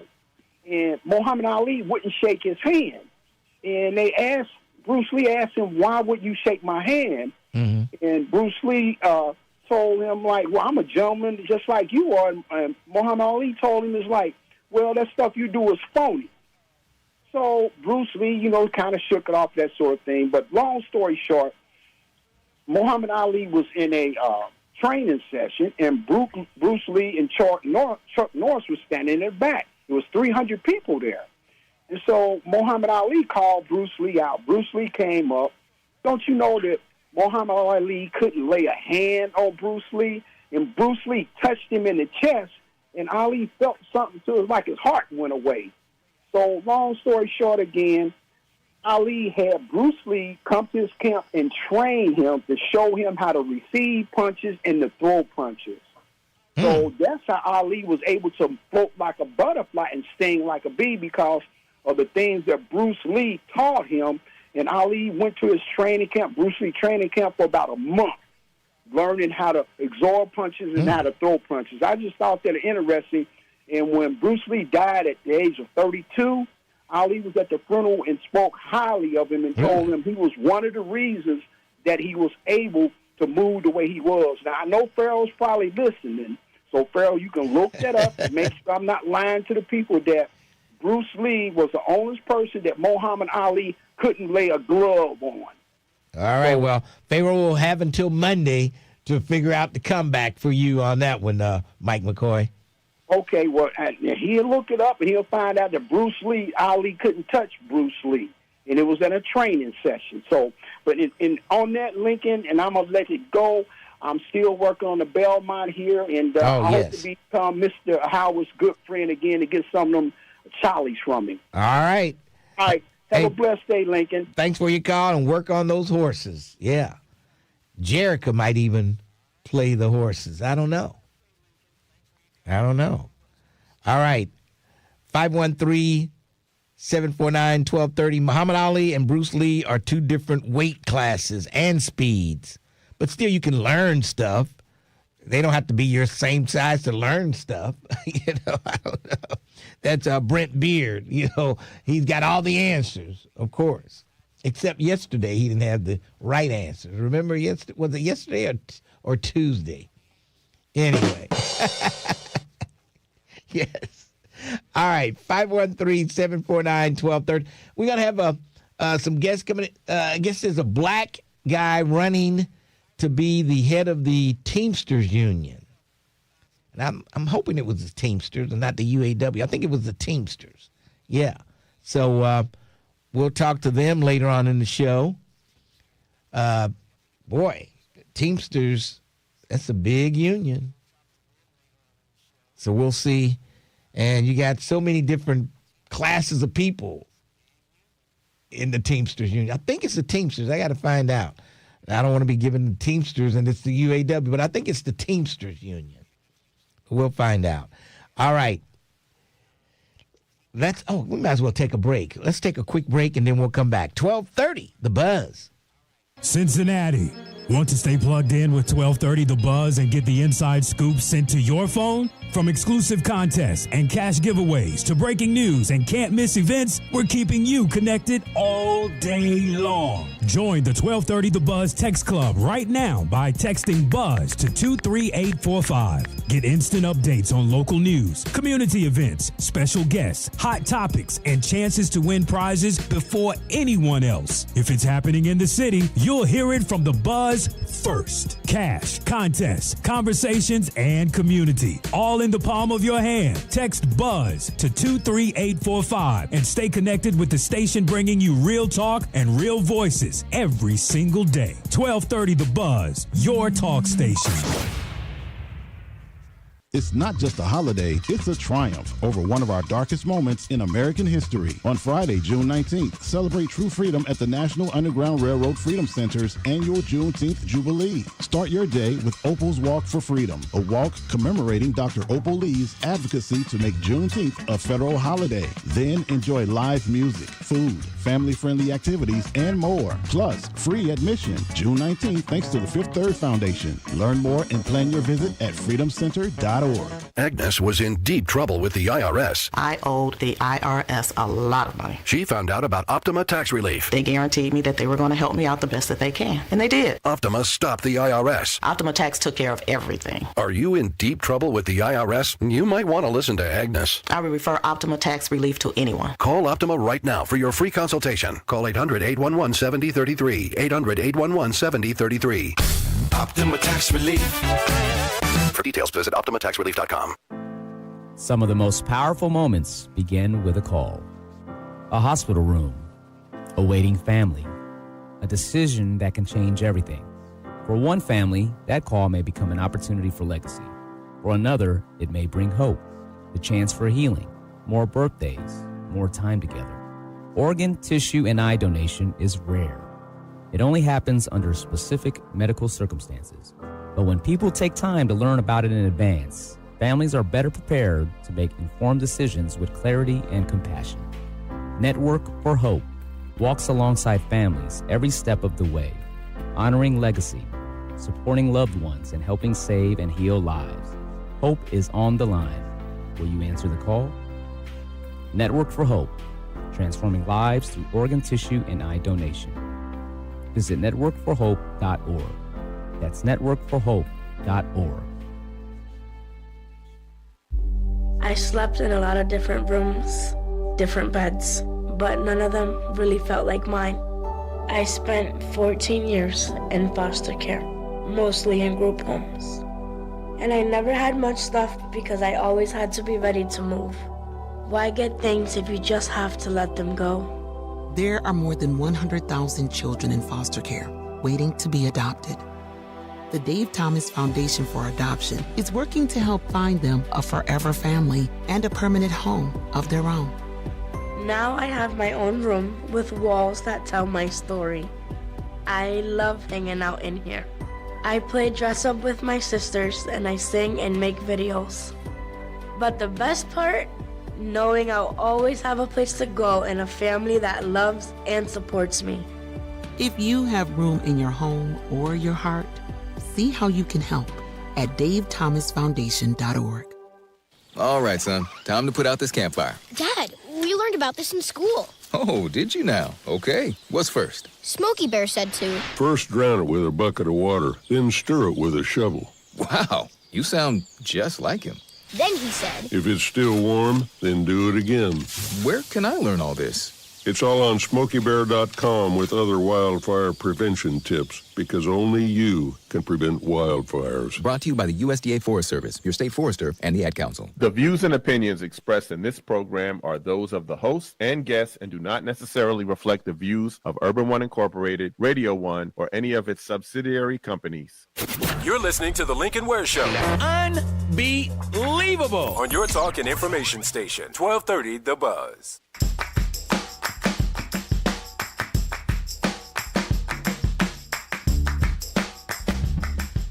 .1230 WDBZ, the Buzz of Cincinnati, your talk station. Lincoln Ware with you. In the studio with me, I've got some fellows, members of the Teamsters Union, and I've got Richard Hooker Jr., who is running for the, you're going to be, I guess, after the delegates meet and you get so many votes, you'll be eligible to run for president of the Teamsters. Tell us about what is that process? So every 5 years there's a delegate convention in the Teamsters where delegates go to a certain area, a certain place, and they cast their vote for people to be on the ballot, for constitutional amendments, and for other resolutions that would and should benefit the Teamsters as a whole. Mm-hmm. And so this convention will be just like any other. You have myself and 23 other brothers and sisters from across the country. We formed a slate called the Fearless Slate, and we're looking to get on that ballot here next month in Las Vegas. So the process is we get at least 81 people out of 1,589. We'll be placed on the ballot, and then once that process takes place, it's going to be a sprint to the finish. Yeah. The ballots come out in October. The voting will end in November. And hopefully, if the Lord says so, the members are going to have their union back. Man, I tell you, but it's just such a cross section of people in the Teamsters Union nationwide. You got some good old boys, and you got all kind of folks in that Teamsters Union. Yeah. So it's going to be a tough go for you. You know that. It is. But when we ran in Philadelphia for our local in 623, it was the same thing. We heard the same things: unqualified, not smart enough. And all of those are whistle words for the obvious. I'm a black man. And so you can't look at the color of a person. Look at the work. Look at the character. Look at the integrity. And that's what we live by. If our principles can't get us in the room, then we don't need to be there in the first place. And our message is membership power. In this age, in this season, you see labor getting attacked. You see voting rights getting stripped from people. Yeah. What is the working class going to do about that? And what is the role of the union? More importantly, what is the role of the Teamsters? Yeah. Now, what would you like to change that's going on now? If you become president, what would you like to change? So outside of just contracts and language, there has to be a intentional movement on getting everybody together. It can no longer be I work at UPS, I work at this company, I work at a freight company. Oh no, all of us are fighting the same bosses. And you see right now what's happening. You see the ruling class really just badgering and beating on us. So the first thing we're going to have to do is unite everybody. Get rid of the division. Stop looking at people's color or gender. Your boss does not want you to have a pension. Your boss doesn't want you to have high wages. They don't want you to have worker protections. If you care about those things, what does it matter? The person's color, gender, sexual orientation, who they love and who they worship. If you care about those things as far as pensions, working conditions, your community, school safety, then our slate is for you. Yeah. If you want power in the workplace, our slate is for you. If you want power in your community, our slate is for you. And that's what our message is. Uniting people, giving them power against their boss. Because right now we don't have any. Now, the Teamsters Union has been around forever, back in the days of Jimmy Hoffa and all of that stuff. And I was a former member of the Local 100 Teamsters Union. We got Rob Nixon Jr. with us. Rob, you are with the Local 100 Teamsters, and we like I did. You worked at UPS also, and you still at UPS? Yeah, absolutely. Just like yourself, started out in the warehouse, loading trucks, unloading trucks, sorting packages. Now 29 years later, I'm a feeder driver, driving the big rigs for UPS. Okay, I started off, unloading and unloading those trucks. It could get very hot in the summertime. Absolutely. yes.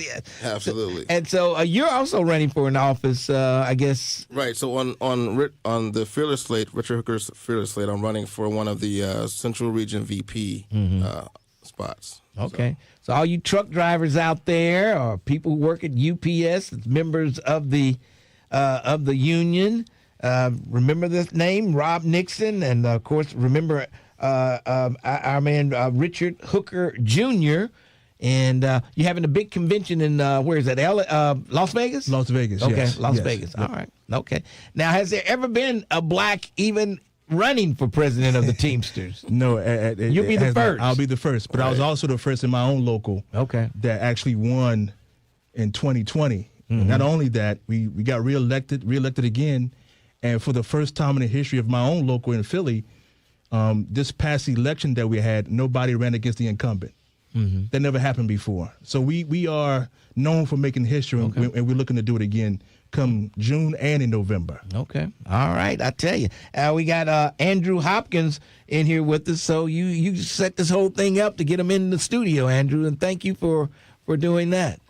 Thank you for the opportunity to do that. All right.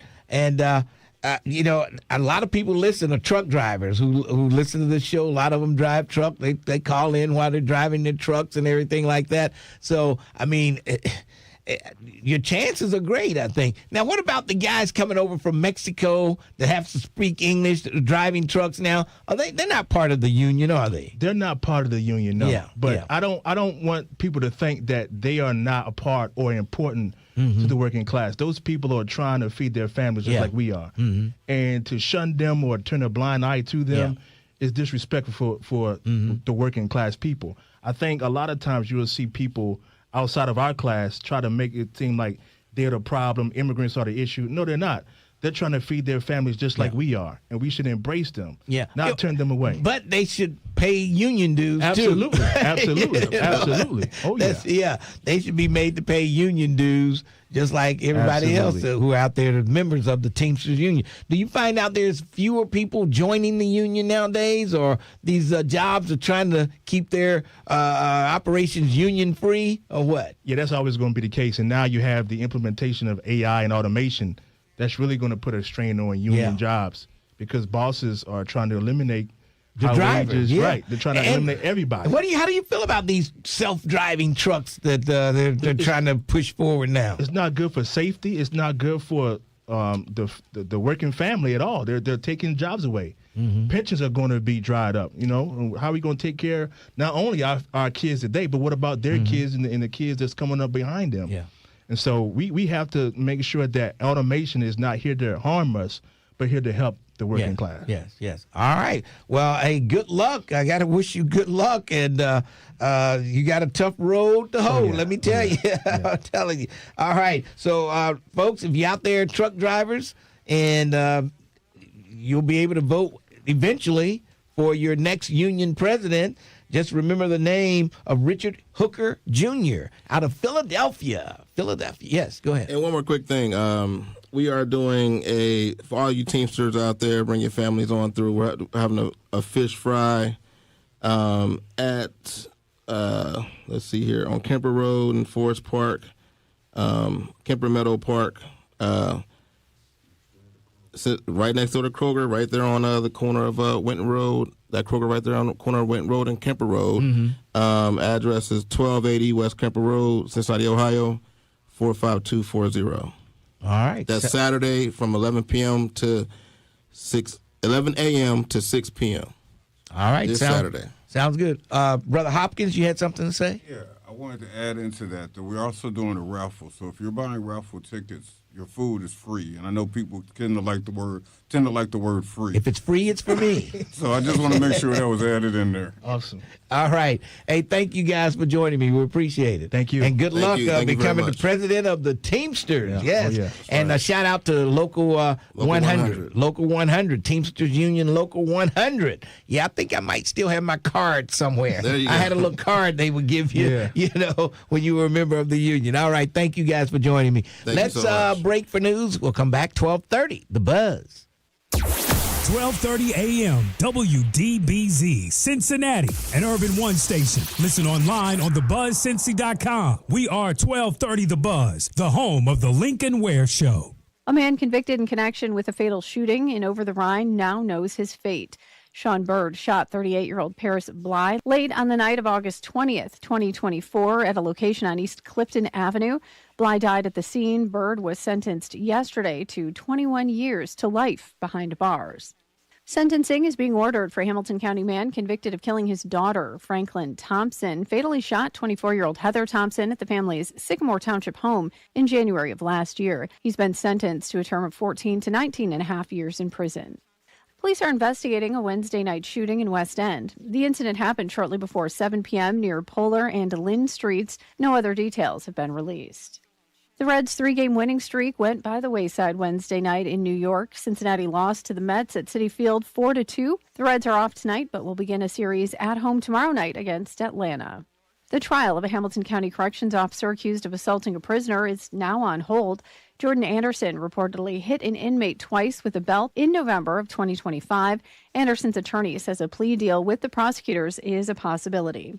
I'm Heather Pasco, and 1230 The Buzz. The voice of the community. We are 1230 a.m. The Buzz, your talk station. 1230 WDBZ, The Buzz of Cincinnati, your talk station. Lincoln Ware with you. We had Bernadette up there. I hate I didn't get to Bernadette, the Queen of Egypt. Bernadette called me back because we haven't talked to the Queen of Egypt in a while. Yes, Bernadette. All right. Twin, why didn't you call in and talk to the union guys? You're a member of the union. I don't know what they call the people that's in the Kroger union. What union are they in? I'm not sure. The food workers, I think it's called the Food Workers Union, I think. I'm not sure. Something like that. I'm not that smart. Yes. Twin is a member of the Food Workers Union. Yes. All right. But, yeah, he's going to have a tough time to go dealing with all these truckers down, the good old boy truck driver. I remember when CB radios was the big thing and you travel going from here to Georgia, I'd have my CB radio and we talked to the truckers and, boy, they were racist. They would call black folks on the CB radios monkeys and everything. They were something else. Something else. Those good old boy truck drivers. But, man, I had a CB radio. That was a good, everybody had a CB radio.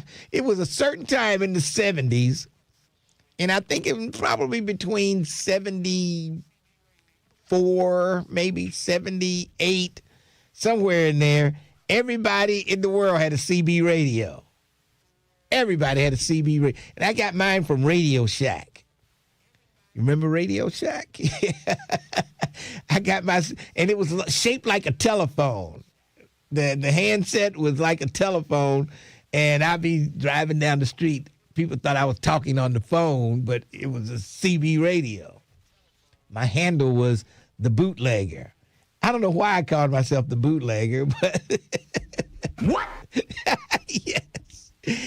But it did keep you company driving all the way to Georgia, talking to people on the CB radio. Yes. Unbelievable. Yeah, I had a long whip antenna on my car. Oh, yeah. All right. Let's move along. We got Bernadette. We got O.J. Hancock. We got the car doctor. We got Meridian Knight James. And we got the local 100 union man, Clifford, holding on. Bernadette, how are you? Hey, Lincoln, how are you? What's going on with the Queen of Egypt? Well, you know what? I'm calling for the monkeys. I'm calling because I care about the animals because people are way too hard to handle. So yes. I just gave it to the animals. Okay. My thing is they could have used a tranquilizer and not guns. Well, but see, that takes time to take effect. I don't think it was going to take effect right away, and they figured that would only agitate him more if they shot a dart into him. He was going to really get upset. Lincoln, that monkey is used to the human scent. Humans go in there all the time, so he knows the human scent. And they have tranquilizers that work right away, like they do tasers. You know, you could have, maybe a taser gun with a tranquilizer dart. They oh, my God. Oh, that monkey. You make it seem like it was just so easy to do. First, you would have to get inside there with Harambe and do all this stuff while he's... No, it doesn't work like that. Lincoln, they should be trained for that. They have all these animals in the zoo. What if a lion get loose? What if a bear get loose? They supposed to have trained soldiers to be able to handle animals in the zoo or wherever if they get loose. Other than that, everybody's in danger. And the Hebrews would be really good at that, and maybe some Muslims too, because they have gifts for this generation that they will not release for nothing. Because I guess they just think it's supposed to be. They don't have any special gifts. Of America. Wait, stop it! They don't have any special gifts. Yeah, they do have gifts, but I don't want to go into that because. Wait, hold on, stop! Just because you think they're inside your mind and can read your mind and can control your bank account, we have gifts for this generation. God said your gift will make room for you. That means that everything that happens in each generation, God releases something so that mankind is capable of controlling his element. But we like guns. We like tasers. But let me get to what I want to say to you. What? You're not there yet? I thought that's what you wanted to say. Now, hold up, because animal kingdoms are the only begotten son from the universe. Let me explain to you what that means. My head is spinning already. One of the reasons that black people got into this mess that we called slavery is because we began to sacrifice the element of animals. We began to drink their blood and divinate out of anger. I don't think Africans used to do that before they were put into captivity and hauled over here for slaves. This is how the human family was created. God took the animal kingdoms, put it in the bloodline. I don't want to go into all that, but anyway, we became... Well, hold on. The apes already are in the bloodline. 98% of the same DNA. That's Neanderthal. We didn't come. We man of the dust. We are man of the dust, not Neanderthal. That is an added element to make the human family. Now, because in Africa we were sacrificing the heifer, the goat, the sheep in the bloodline. And this right here is the same reason why nothing is changing. Let me say this.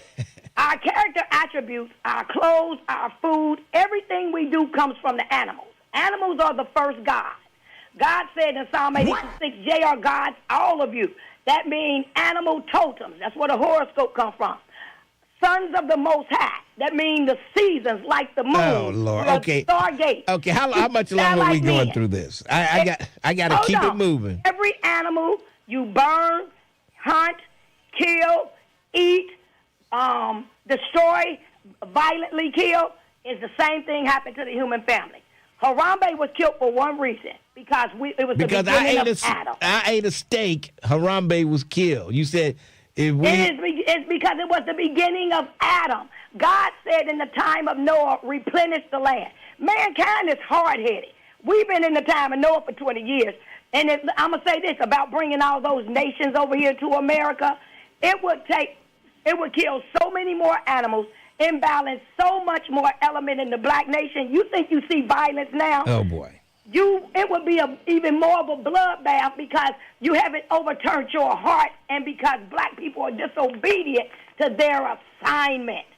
We have gifts to run this planet and make it perfect peace, but black people disobedient. Oh, boy.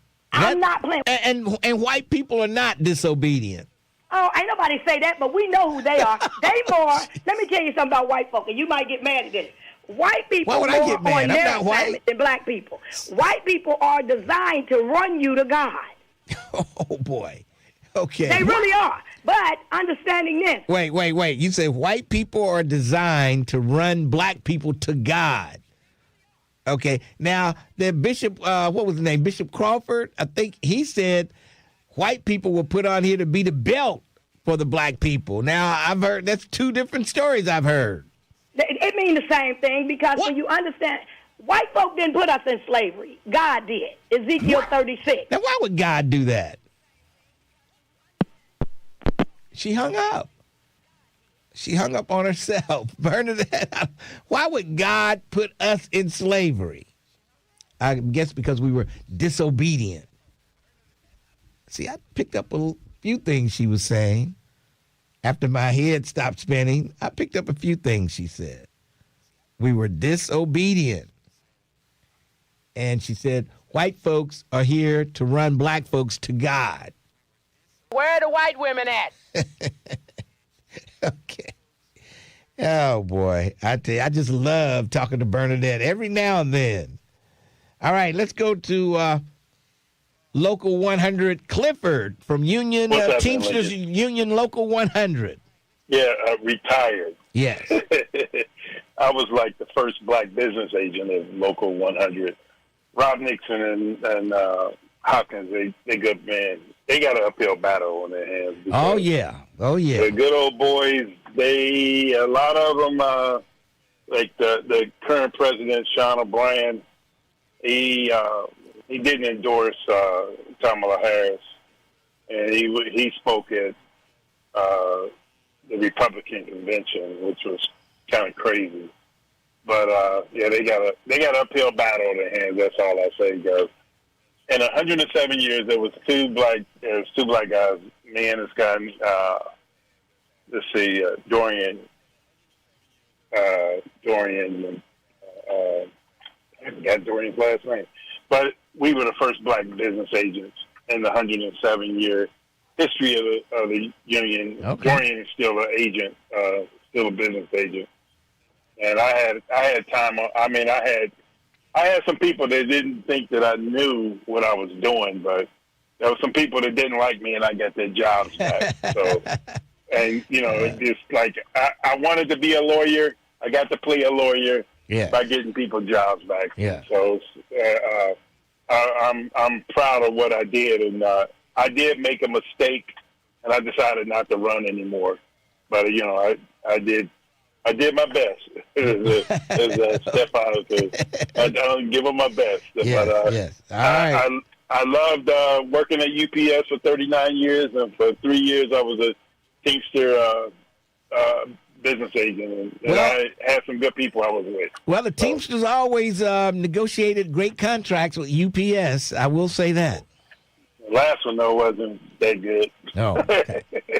It wasn't that good, but they got a tough fight on their hands now because like they gave $150,000 for people to be bought out, and I look for UPS to be bought by Amazon. Oh in boy, a couple of years. Oh man, that would be huge. That would be huge. But UPS helped put Amazon in business by undercutting them. I used to pick up about 7 trailers from Amazon when I had the Amazon route. And then it got to 6, then it got to 5, 4, 3, 2, and 1. And then they said, we got one going out, and it's going to be going out at 5 o'clock. So I got off of that route.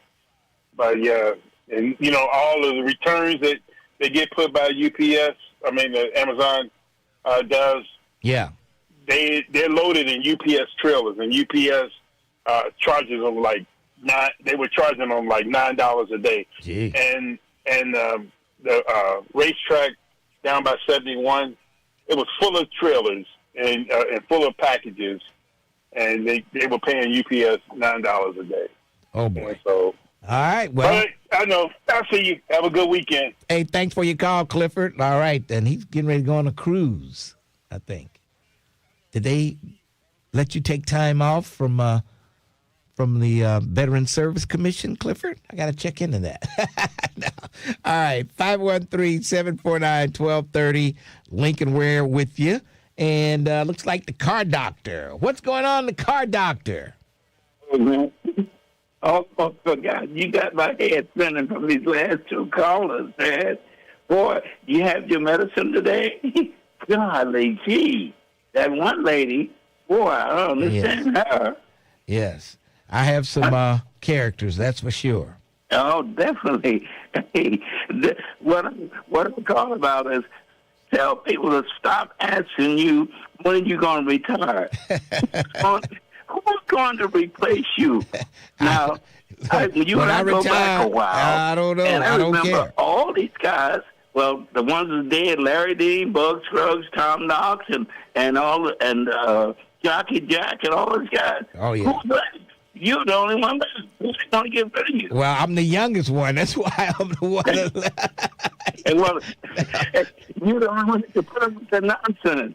No, there's a few older guys out there that's still around, like Jimmy Wonder. He's still living. You got Jimmy Wonder, and the one in Atlanta, I can't think of his name. Aaron Kennedy is still alive. Aaron. Oh, Aaron still? He's still alive. I think he's somewhere in New York. Aaron Kennedy. Yes. Oh, yeah. Aaron. Sid Kennedy's son. Sid's son. Yes. Yeah. But see. Marsha Robinson. You're the man. Remember Marsha Robinson, the black? Oh, yeah. I remember Marsha Robinson. What was her name? Oh, yeah. Yeah, so it's still a few of them out there. Well, good. But put it on my Lincoln. You know, you're the man with the plan. All right. Car Doctor, I'll talk to you later. All right. Have a good day. All right. Unbelievable. The Car Doctor. I didn't have any car questions for him. I don't know. Let's go to O.J. Hancock. Oh, let's take a break first, and then we'll come back and talk to O.J. Hancock and Meridianite James from Mississippi. Let's take a break. 12:30, The Buzz. Bringing you the stories that go beyond the headlines. The Tavis Smiley Show. This is Tavis Smiley. Join him every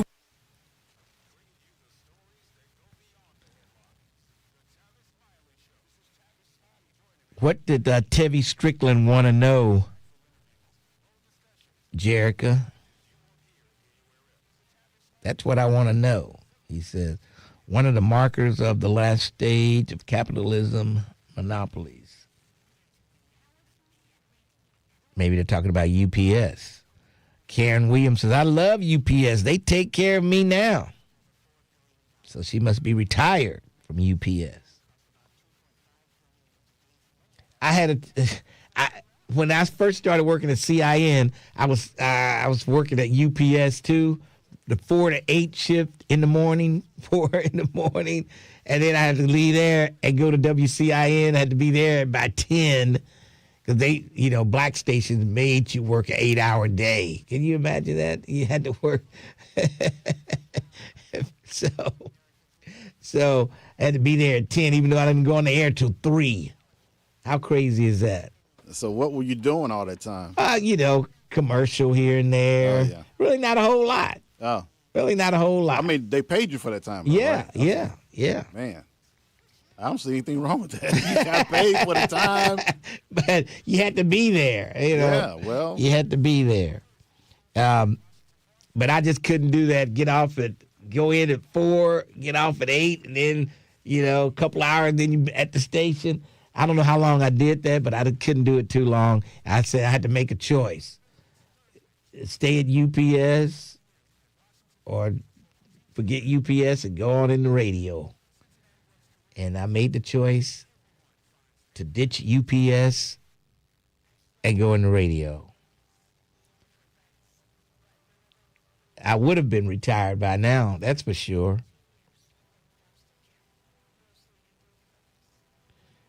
Who in the hell is this woman, Lindsay, questioning me? Wow, Lindsay is not a woman.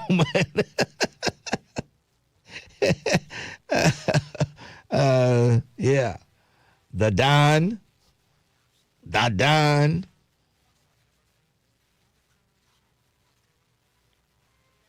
Lincoln, the world. No, because the packages were not heavy packages. They were like packages, like you get some people order clothes and stuff like this. Boxes weren't that heavy.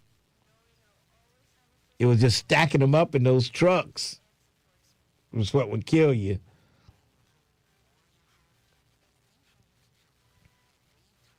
No, I didn't. I was not a driver. I was a truck loader. I would have eventually became a driver though. If I'd stayed there and I would have become a driver for sure. No doubt about that.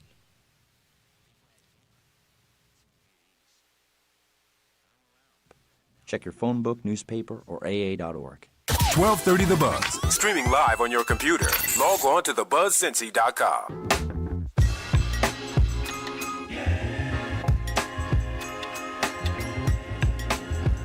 It's a big, rich town. 1230 WDBZ, the buzz of Cincinnati, your talk station. Lincoln Ware with you on a Thursday afternoon. No rain in sight for the next 7 days. Can you dig it, as Miss Nettie would say? Can you dig it? All right. O.J. Hancock, how are you? Hey, what's going on, my brother Lincoln? I'm hanging in there. Good. I was going to tell you earlier you were talking about James Brooks for the Bengals. Yes. I would say Corey Dillon first. Corey Dillon I thought he was already in there. He's already in the ring. Yeah, but where I'm going to, for the best running back the Bengals ever had, I would say Corey Dillon, pound for pound, James Brooks after that. Yeah. James Brooks was equivalent to a Walter Payton with his work ethic. Yeah. Mm-hmm. And I remember his wife, they met at Jello, Simone Lucas. Two good people. I really enjoy, and I knew James and I knew Simone, great people.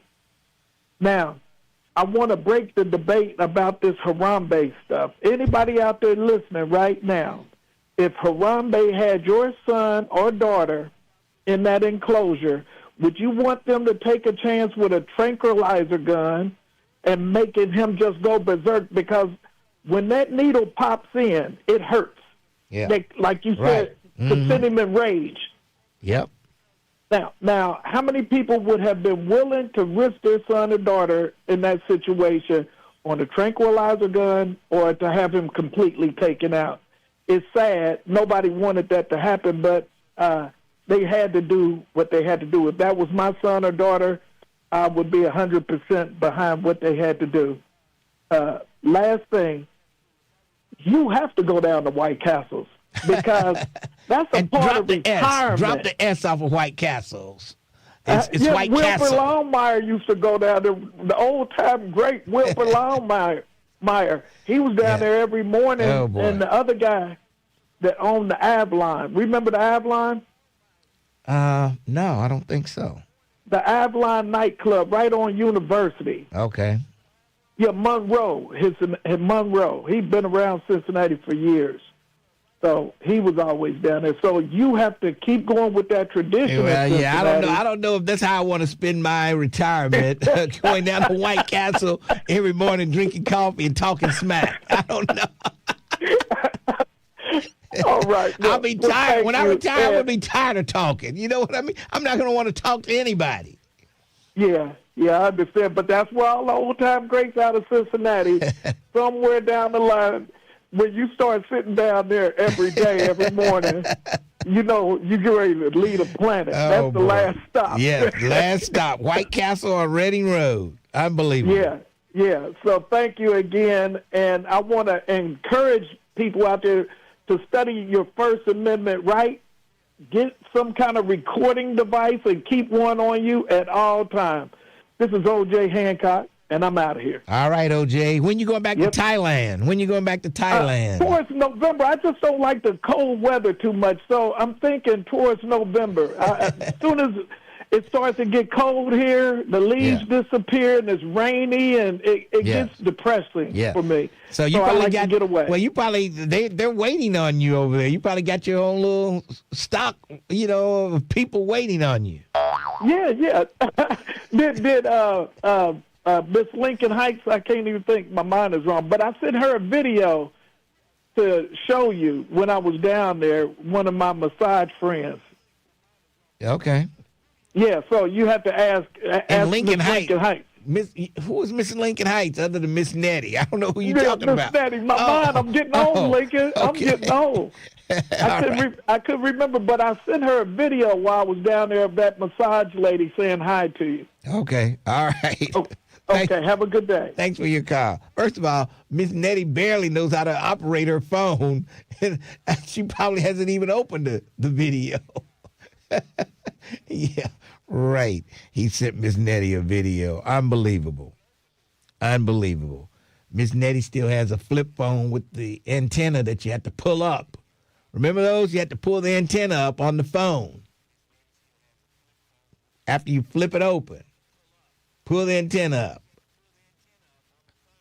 Meridian Night James, how are you? Hello, my Meridian Night North fam.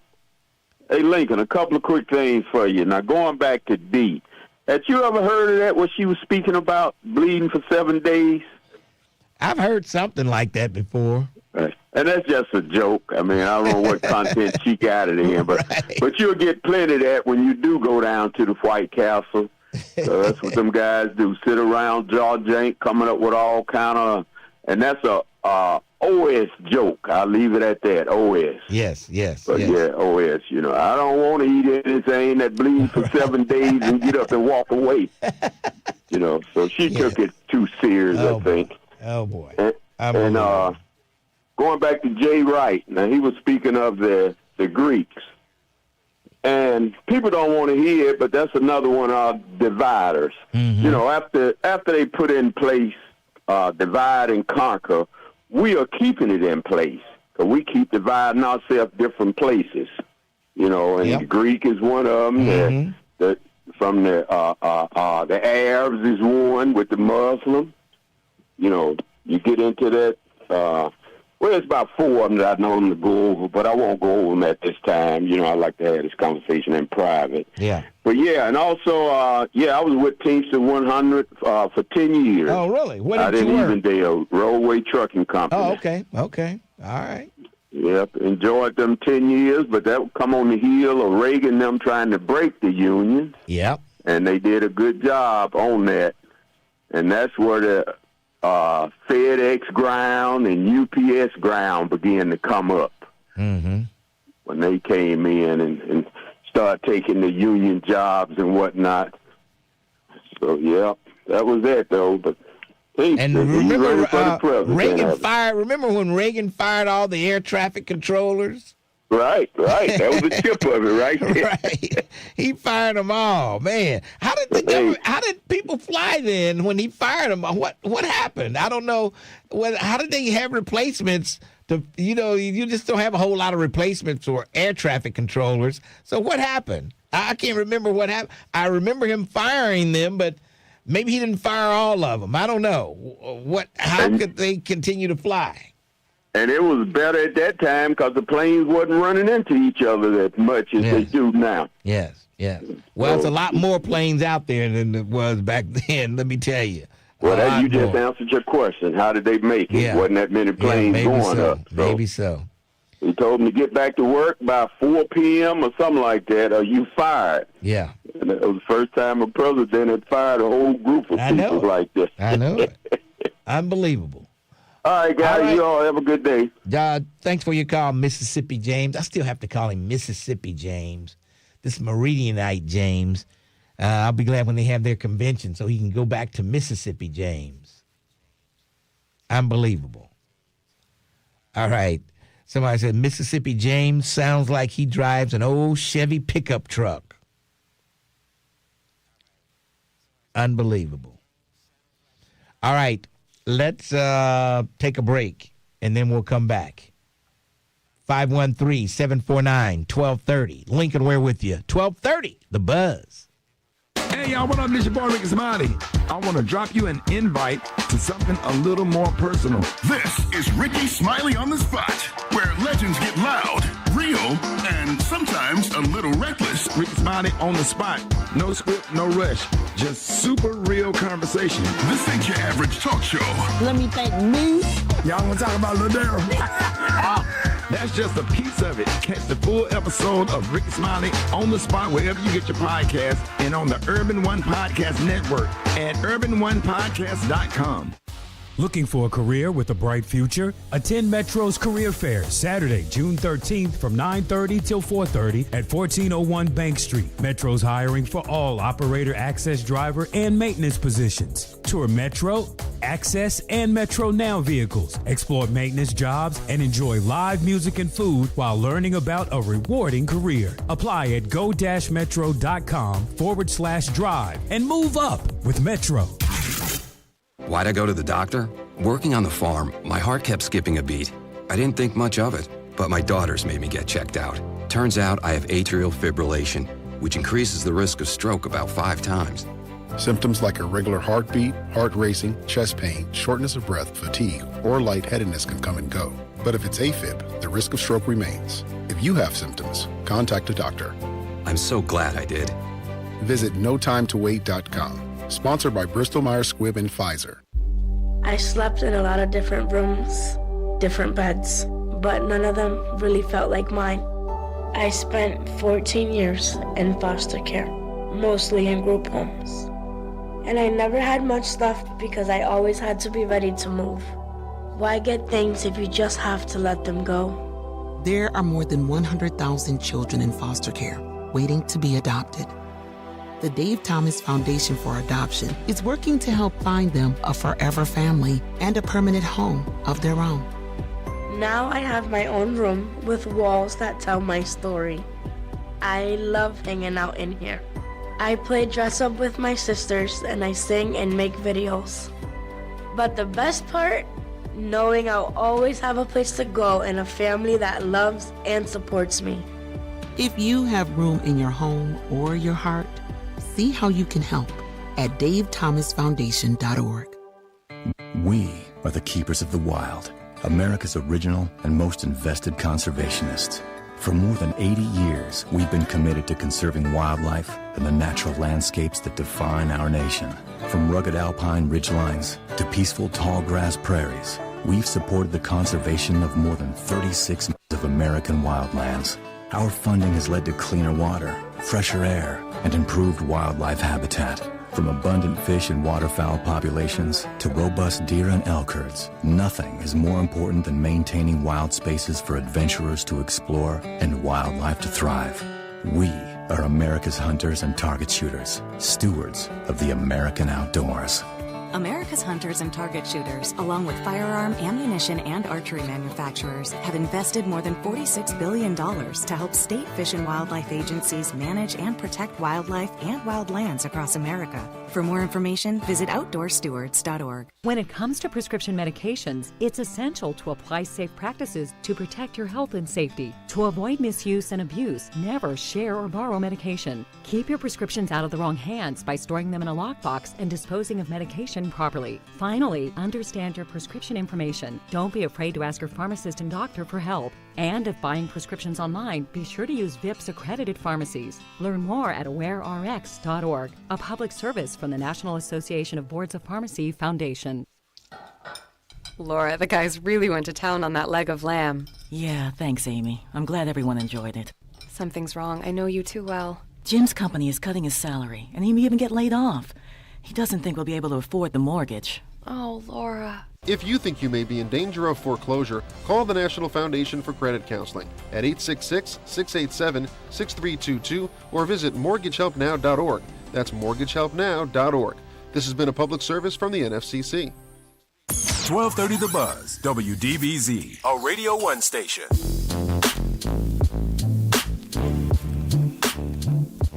.30 WDBZ, the Buzz of Cincinnati, your talk station. Lincoln Ware with you.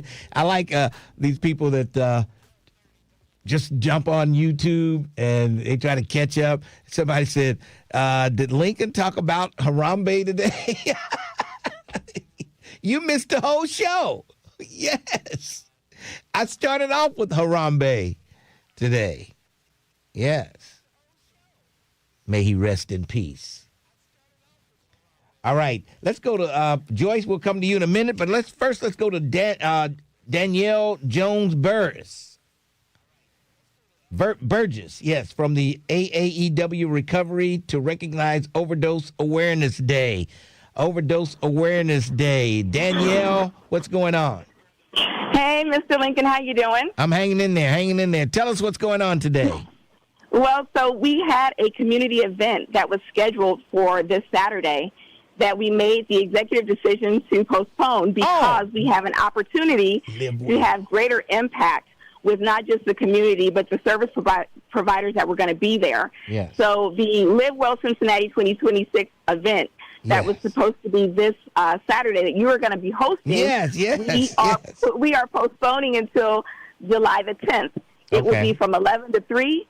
We hope that you will be there. And we're going back to the original location, Corinthian Baptist Church, Pastor Smith is opening back up his doors. He's a faith partner of ours, a very a good supporter, and we're just going to bring everybody back to Corinthian and make a day of community impact by providing information and resources. And really, Lincoln, the idea of Live Well Cincinnati is, yes, we serve to inform African Americans in Hamilton County about what's going on with drug trends and how they can get help with mental health resources. We're community rich, right? But people don't always know that information. But we also want people talking about addiction and mental health the way they do cholesterol and diabetes, because the numbers are still showing that it's impacting us. So I just want to jump on and let you know that we're postponing. It's not canceled, and we're hoping to make July 10th even better now that we have some additional interest from partners and people who want to come into the community to help make this a big event. Okay, July 10th, you say? July 10th from 11 to 3 at Corinthian Baptist Church on Tennessee Avenue. All right. So I'm sure we'll talk to you before the event takes place on July 10th, but thanks for letting us know that it has been postponed from this weekend to the July 10th. You have a great day, and I'll talk to you soon. All right. Thanks for your call. Take care. All right. That's Danielle Burgess. And see, that AAEW threw me off. You know, if she had said live well, I would have known who she was calling about. Yeah. So, yeah. Yeah, and you were supposed to host the show, so good thing, you know, she called to let you know. I knew it was canceled, but that AAEW, when you put that by her name, I'm like, AAEW, what the hell is that? Okay. But if she had said live well, boom, I would have known right off. All right. Okay. 513-749-1230. Lincoln Ware with you. And let's go to our good friend, Loud Voice Joyce. How are you today? Hi, Lincoln, and I wanted to tell you I'm so proud of you. You did Black Eagle yesterday, Joe Madison, on Too Sweet, because he was acting incredibly ignorant. He says, I read last year where last year you have a phone in your hand and you can read it today.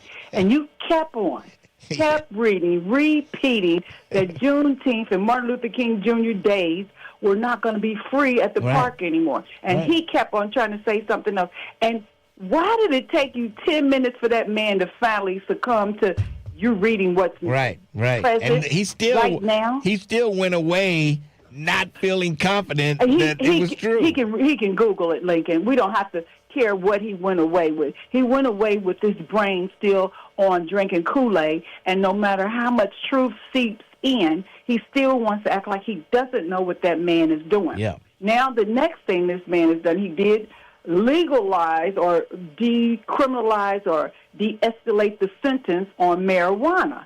So he makes it like Tylenol now. So it isn't necessarily for the public because, you know, he's going to be having cannabis farms or getting his name in it so that he could, on a federal level, get some more money. Now, it will help people who have maybe been sentenced because now the state will go with what the federal will go with whatever your state is doing as far as marijuana is concerned. So that can help some people. Yeah. But they don't know the amount of marijuana that you can have, but you can transport if you have interstate transportation of weed. Still, we don't know the amount of weed. He hasn't said that yet. But if your state allows it, then you could go from whatever state to your state without any type of FBI or CIA or anything doing anything. It's all about the poundage. Yes. And Lincoln, the last thing, when you have been talking to Toot Sweet and all these people, they had Bloomberg had a group of at least 7 African-American CEOs who talked about the disruption and the dismissal and the removal of DEI and what that means to African Americans and what they have to do, as if DEI meant, and they're saying they want merit only. Well, merit is good, but if you can't get into the room where the merit is, and that's why DEI, affirmative action, was even formed in the first place. We had the merit. We had the credentials. We go to school. We get the all the paperwork. We get the experience, and then we apply for this job. When we get it, it's not because we just got affirmative action. It's because we could do the job. We were qualified for the job. Yes. But he's bullying corporations like Target and other ones to take DEI out when we need this diversity. But we as African Americans have fought bigger fights, and we'll keep on fighting this because he will be out. We don't know what's going to happen to him, but we must keep our eyes open and be alert. I hear you. Yeah, he will be out, and 2.5 years from now can't come fast enough.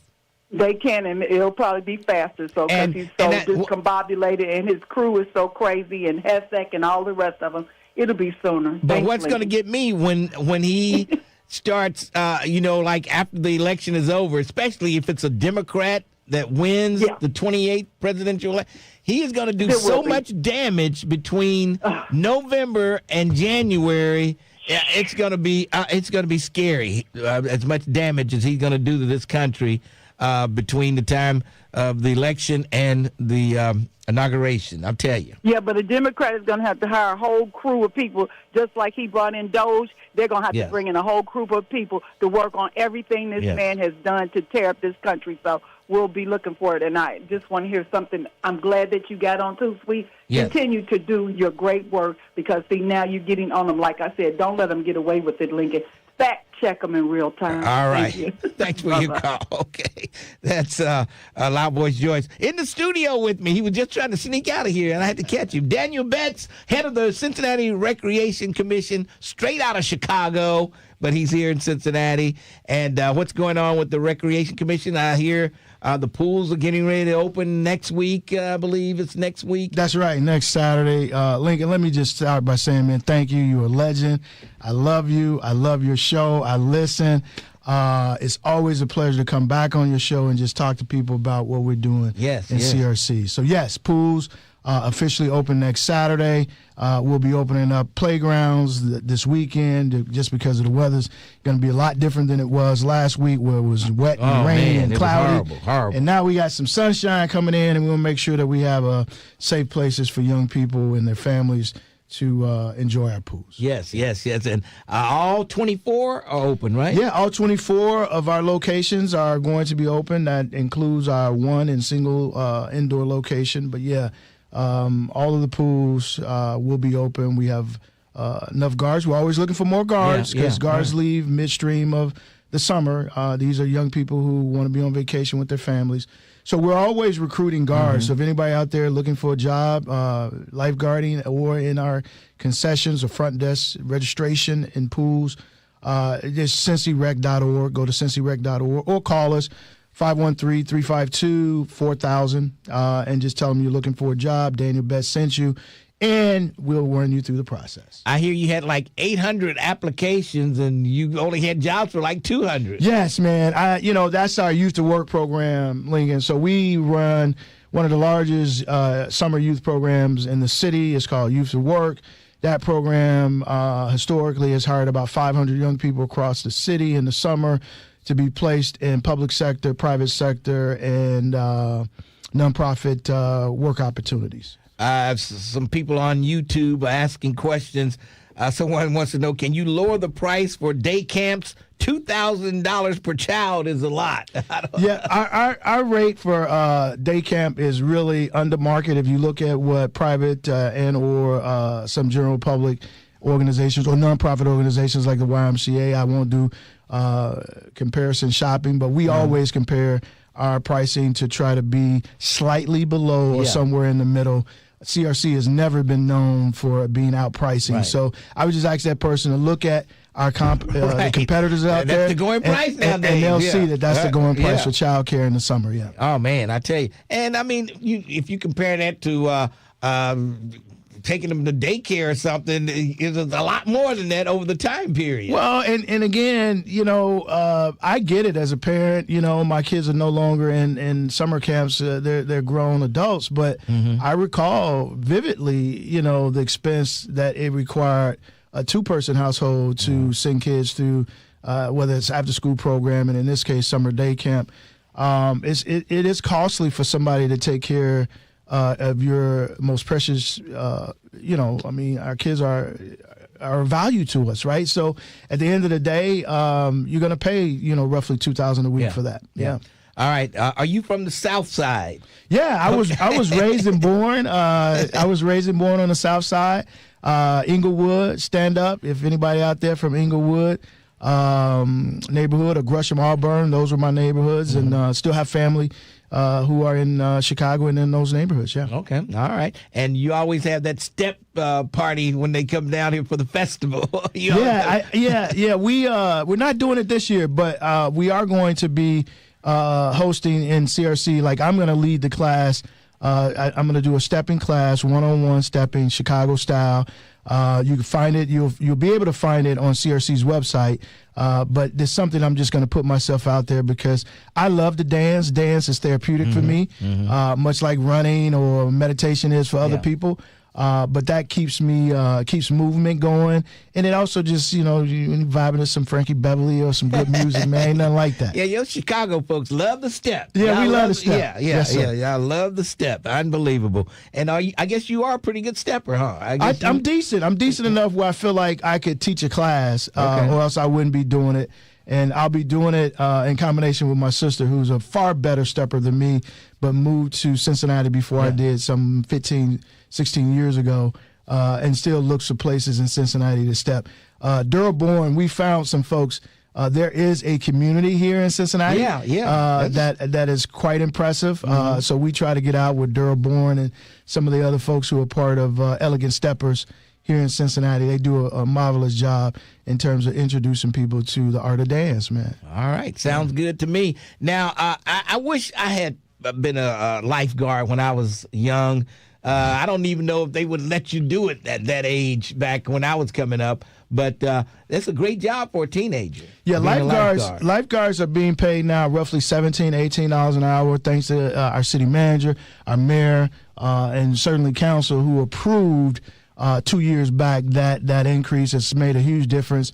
This is one of the reasons we're able to open up our pools, all of them every summer, because we're actually paying them a living wage, which is important.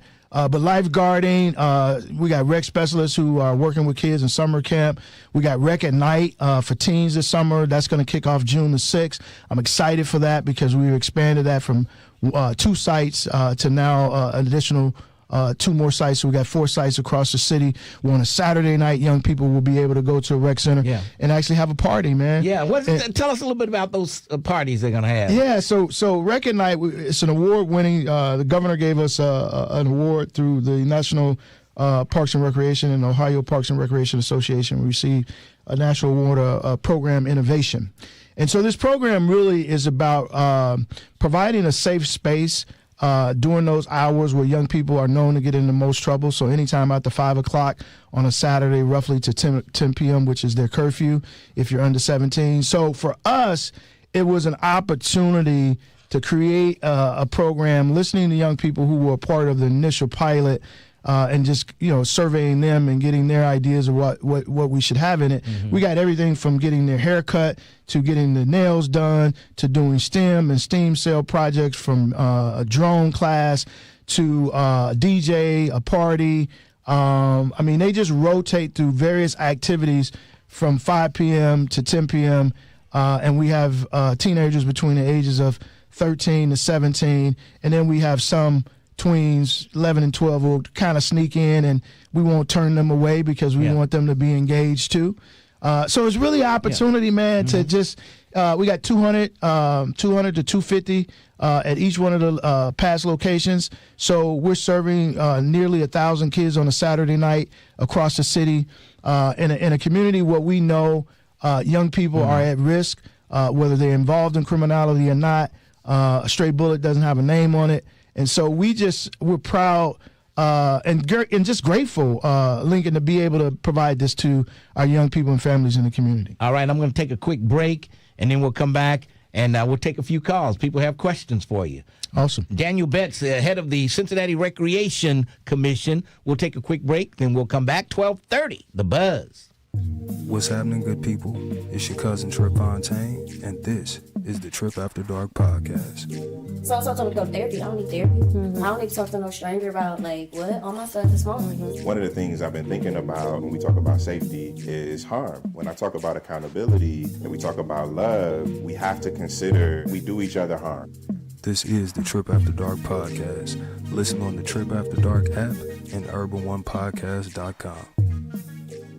Agnes was in deep trouble with the IRS. I owed the IRS a lot of money. I did not know what I was going to do. I was scared. Agnes caught a break and found out about Optima Tax Relief. But when I called Optima Tax, they guaranteed me that they were going to help me out the best that they can. And they did. Optima stopped the IRS. No more telephone calls, no more letters. Optima Tax took care of everything. I can finally sleep at night. I was stress-free. Agnes was finally free from her IRS nightmare. It was like a burden was lifted off of me, and it was a great feeling. Are you in deep trouble with the IRS? You might want to listen to Agnes. I would refer Optima Tax Relief to anyone because they got me debt-free from owing the IRS any more money. Call Optima right now for your free consultation. Call 800-685-5688. 800-685-5688. 800-685-5688. Optima Tax Relief. Testimonial from an actual client. Some restrictions apply. For complete details, please visit OptimaTaxRelief.com. Black History in North Avondale. Brought to you by Renfro Patterson Jordan Funeral Home, the Chapel of Peace. Avondale became home to black professionals, pastors, and entrepreneurs who shaped this city. It is a community built on faith, education, and ownership. For over a century, families here have trusted us in life's most sacred moments. Cincinnati's oldest black-owned funeral home, Renfro Patterson Jordan, the Chapel of Peace, 647 Forest Avenue. We all make plans for the future, but car accidents, break-ins, and unexpected fires can disrupt those plans. At Shelter Insurance, our agents help design insurance plans that work for you and help protect what matters most. Shelter Insurance. We're your shield. We're your shelter. Hi, I'm Dwayne Hunter in Cincinnati, Ohio. Let me show you why so many clients recommend us to their friends and family. Let's talk about your auto, home, and life needs. Hey, wouldn't it be great if life came with a remote control? You know, you could hit pause when you needed to, or hit rewind, like that time you knocked down that wasp's nest. Uh-oh. Well, life doesn't always give you time to change the outcome, but prediabetes does. With early diagnosis and a few healthy changes, you can stop prediabetes before it leads to type 2 diabetes. To learn your risk, take the 1-minute test today at doihaveprediabetes.org. Brought to you by the Ad Council and its prediabetes awareness partners. Jobs for someone with autism. Programmer. Teacher. WIN by Autism Speaks helps businesses lead the way in inclusive hiring. How about a healthcare worker? To learn more, go to autismspeaks.org/win. You have an opinion. You've got something to say. And that's the reason why we're here today. 1230 AM The Buzz, your talk station.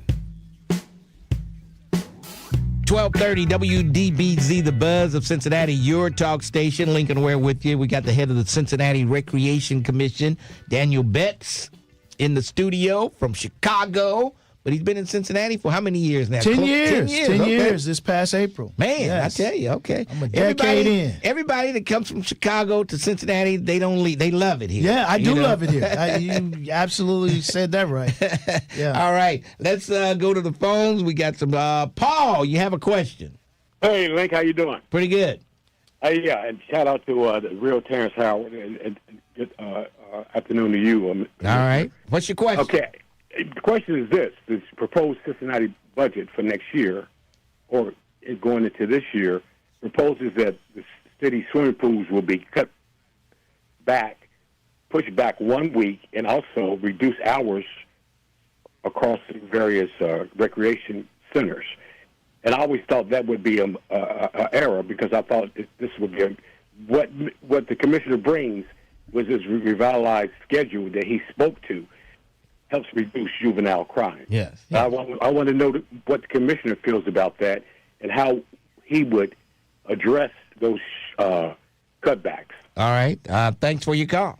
Yeah, no, Paul, thank you for the question. Great question. So my quick response to that is that we got all 24 pools open up this summer. We decided, looking at some of our data from last summer, to open up and of course, CPS in school today. So we typically open the pools a week after CPS lets out of school. One of the reasons we do that, Paul, is because most of our kids who are the lifeguards at our pools are CPS students. And so we have to kind of give them an opportunity to get out of school before we have a full complement to open up all the pools.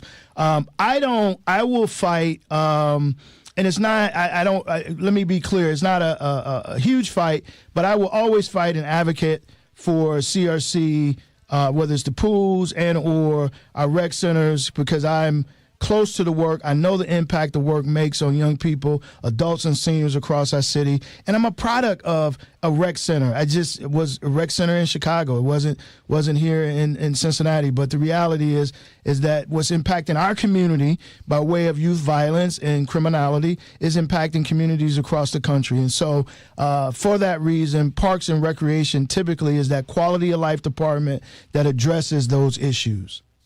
All right. Hey, let's move along. Oh, one question before we get back to the phones. Somebody wanted to know, are there any other jobs other than lifeguards with the Recreation Commission? And you want to? There's plenty of jobs within the Recreation Commission that are not lifeguarding jobs. We have jobs that work with kids. We have jobs that do maintenance work out on the grounds. But these jobs become available in February. Typically, what I would encourage everybody listening is when we do the Mayor's Career Expo in early February, it's usually the second week of February, you need to be at that expo with your son and or daughter or granddaughter, niece or nephew. You need to be there, and you need to have them applying for the jobs then. I have way too many people, unfortunately, who are looking for jobs in May for the summer, and that's just way too late. Too late. You already have. All right, Pharaoh, you have a question. Well, Lincoln, I don't have a question. I have a comment for Mr. Betts. Remember, Mr. Betts, me and you spoke about me in my African-American history class? Yes, sir. Remember, you were supposed to call me back. You told me to go through the process of going over to the Hearst Recreation Center, which I did. Yes, sir. Filled out the application and everything. They asked me about a copy of my curriculum. I had told them, no, I can't give them a copy of it because I want to have it patented. Until I get it patented, I can't give out any copies. I said I had been over there teaching my Black History class for 22 years, from 1995 until 2017. 3 quarters. Each quarter was 10 weeks long. Yes, sir. I talked to you. You said you would get back with me. I never heard another word from you. Somebody called me last Wednesday. Can he respond to anything you've said so far? Mr. Farrell, let's somebody hold it. Go ahead. Yeah, Mr. Farrell, let's do this. Let me. I did get a call from you this week. My secretary Sonia just informed me this week that you had called about wanting to do your class. How about I follow up with you today, and let's see if we can't get your class scheduled for the summer. All right. How's that, Pharaoh? It's not for the summer. It's for September. Okay. They told me that you told them that you would give me an hour a week. And I said I needed 2 hours twice a week, Monday, Wednesday, from 6 to 8. Well, you got to negotiate some of this time. You just can't demand stuff. And no, what I am saying, Lincoln, the literature that I have, at an hour a week, it would take me 1 year to finish one course, 1 quarter. It would take a whole year. Yeah.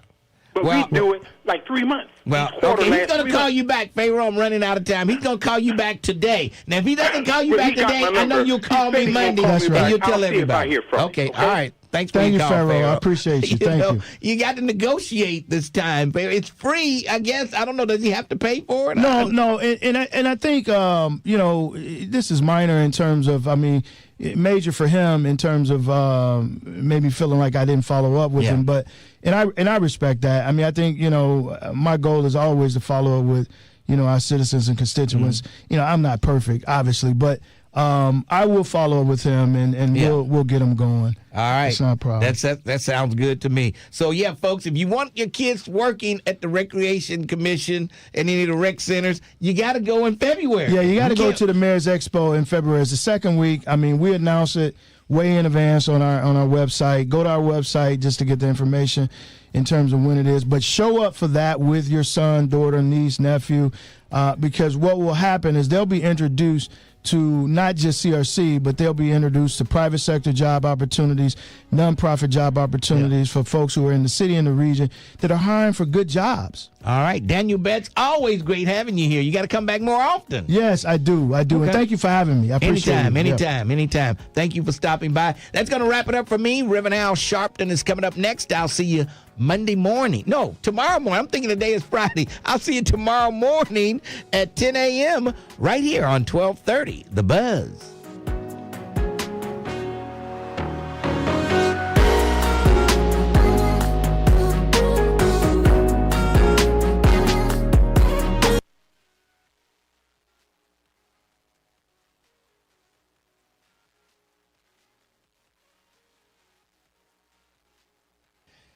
Woo! All right. Pharaoh is a trip. He gonna demand, I need 2 hours. I need 2 hours 2 times a week. What the? Oh, boy. That's funny. Pharaoh, somebody giving you something for free and you gonna make demands. Unbelievable. Yeah, why don't he go on YouTube and he can teach his classes and do all the stuff he needs to do? Only one thing, he probably don't have a computer. No, he doesn't sound like a computer guy. I don't think he has a computer. Oh, Jericho, look. He knew Pharaoh was going to call. He knew it. He said he's going to talk to Pharaoh today. Chocolate Wonder Girl 69, stall me out. You mean she called you out? Tier?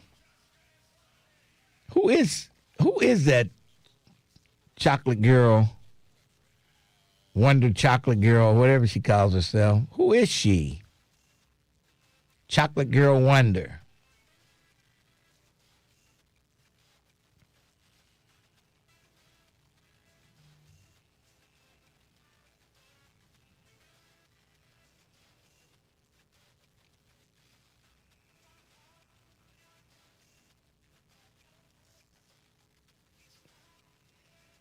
I know. No, I can't. It'll take me a year. What? Let it take a year. Oh, you got some copy for me for that Live Well? Do you have that? Okay. All right. Okay. I'm coming over. Folks, I got work to do. My job is never done. At 1 o'clock, like we all are, we're here. We're doing work. It's just not from 10 to 1. We continue to work. All right. But Pharaoh got to realize that you got to negotiate that stuff. You can't come in demanding something you ain't paying for shit. You know what I mean? That was funny. Ain't paying for nothing and gonna demand, I need this. Who does that? Oh, boy. Somebody said short after show. Okay, tomorrow I'll make the after show longer. I'll be at home. And I'll be toasting. Uh-oh. So it might be longer, a longer after show. Sharon won't be at home, so I can really have some fun. Oh, no. I was just informed, no breakfast tomorrow. Well, no, we got to negotiate this breakfast. She going to cook me some bacon before she leaves the house. Tamiko, she's going to be in my house. Well, why don't we just bring Maya over to our house? Yeah. Unbelievable. All right. Folks, I'm out of here. Y'all take it easy. Okay, you can hit it. 5325797, and you will be heard across the nation.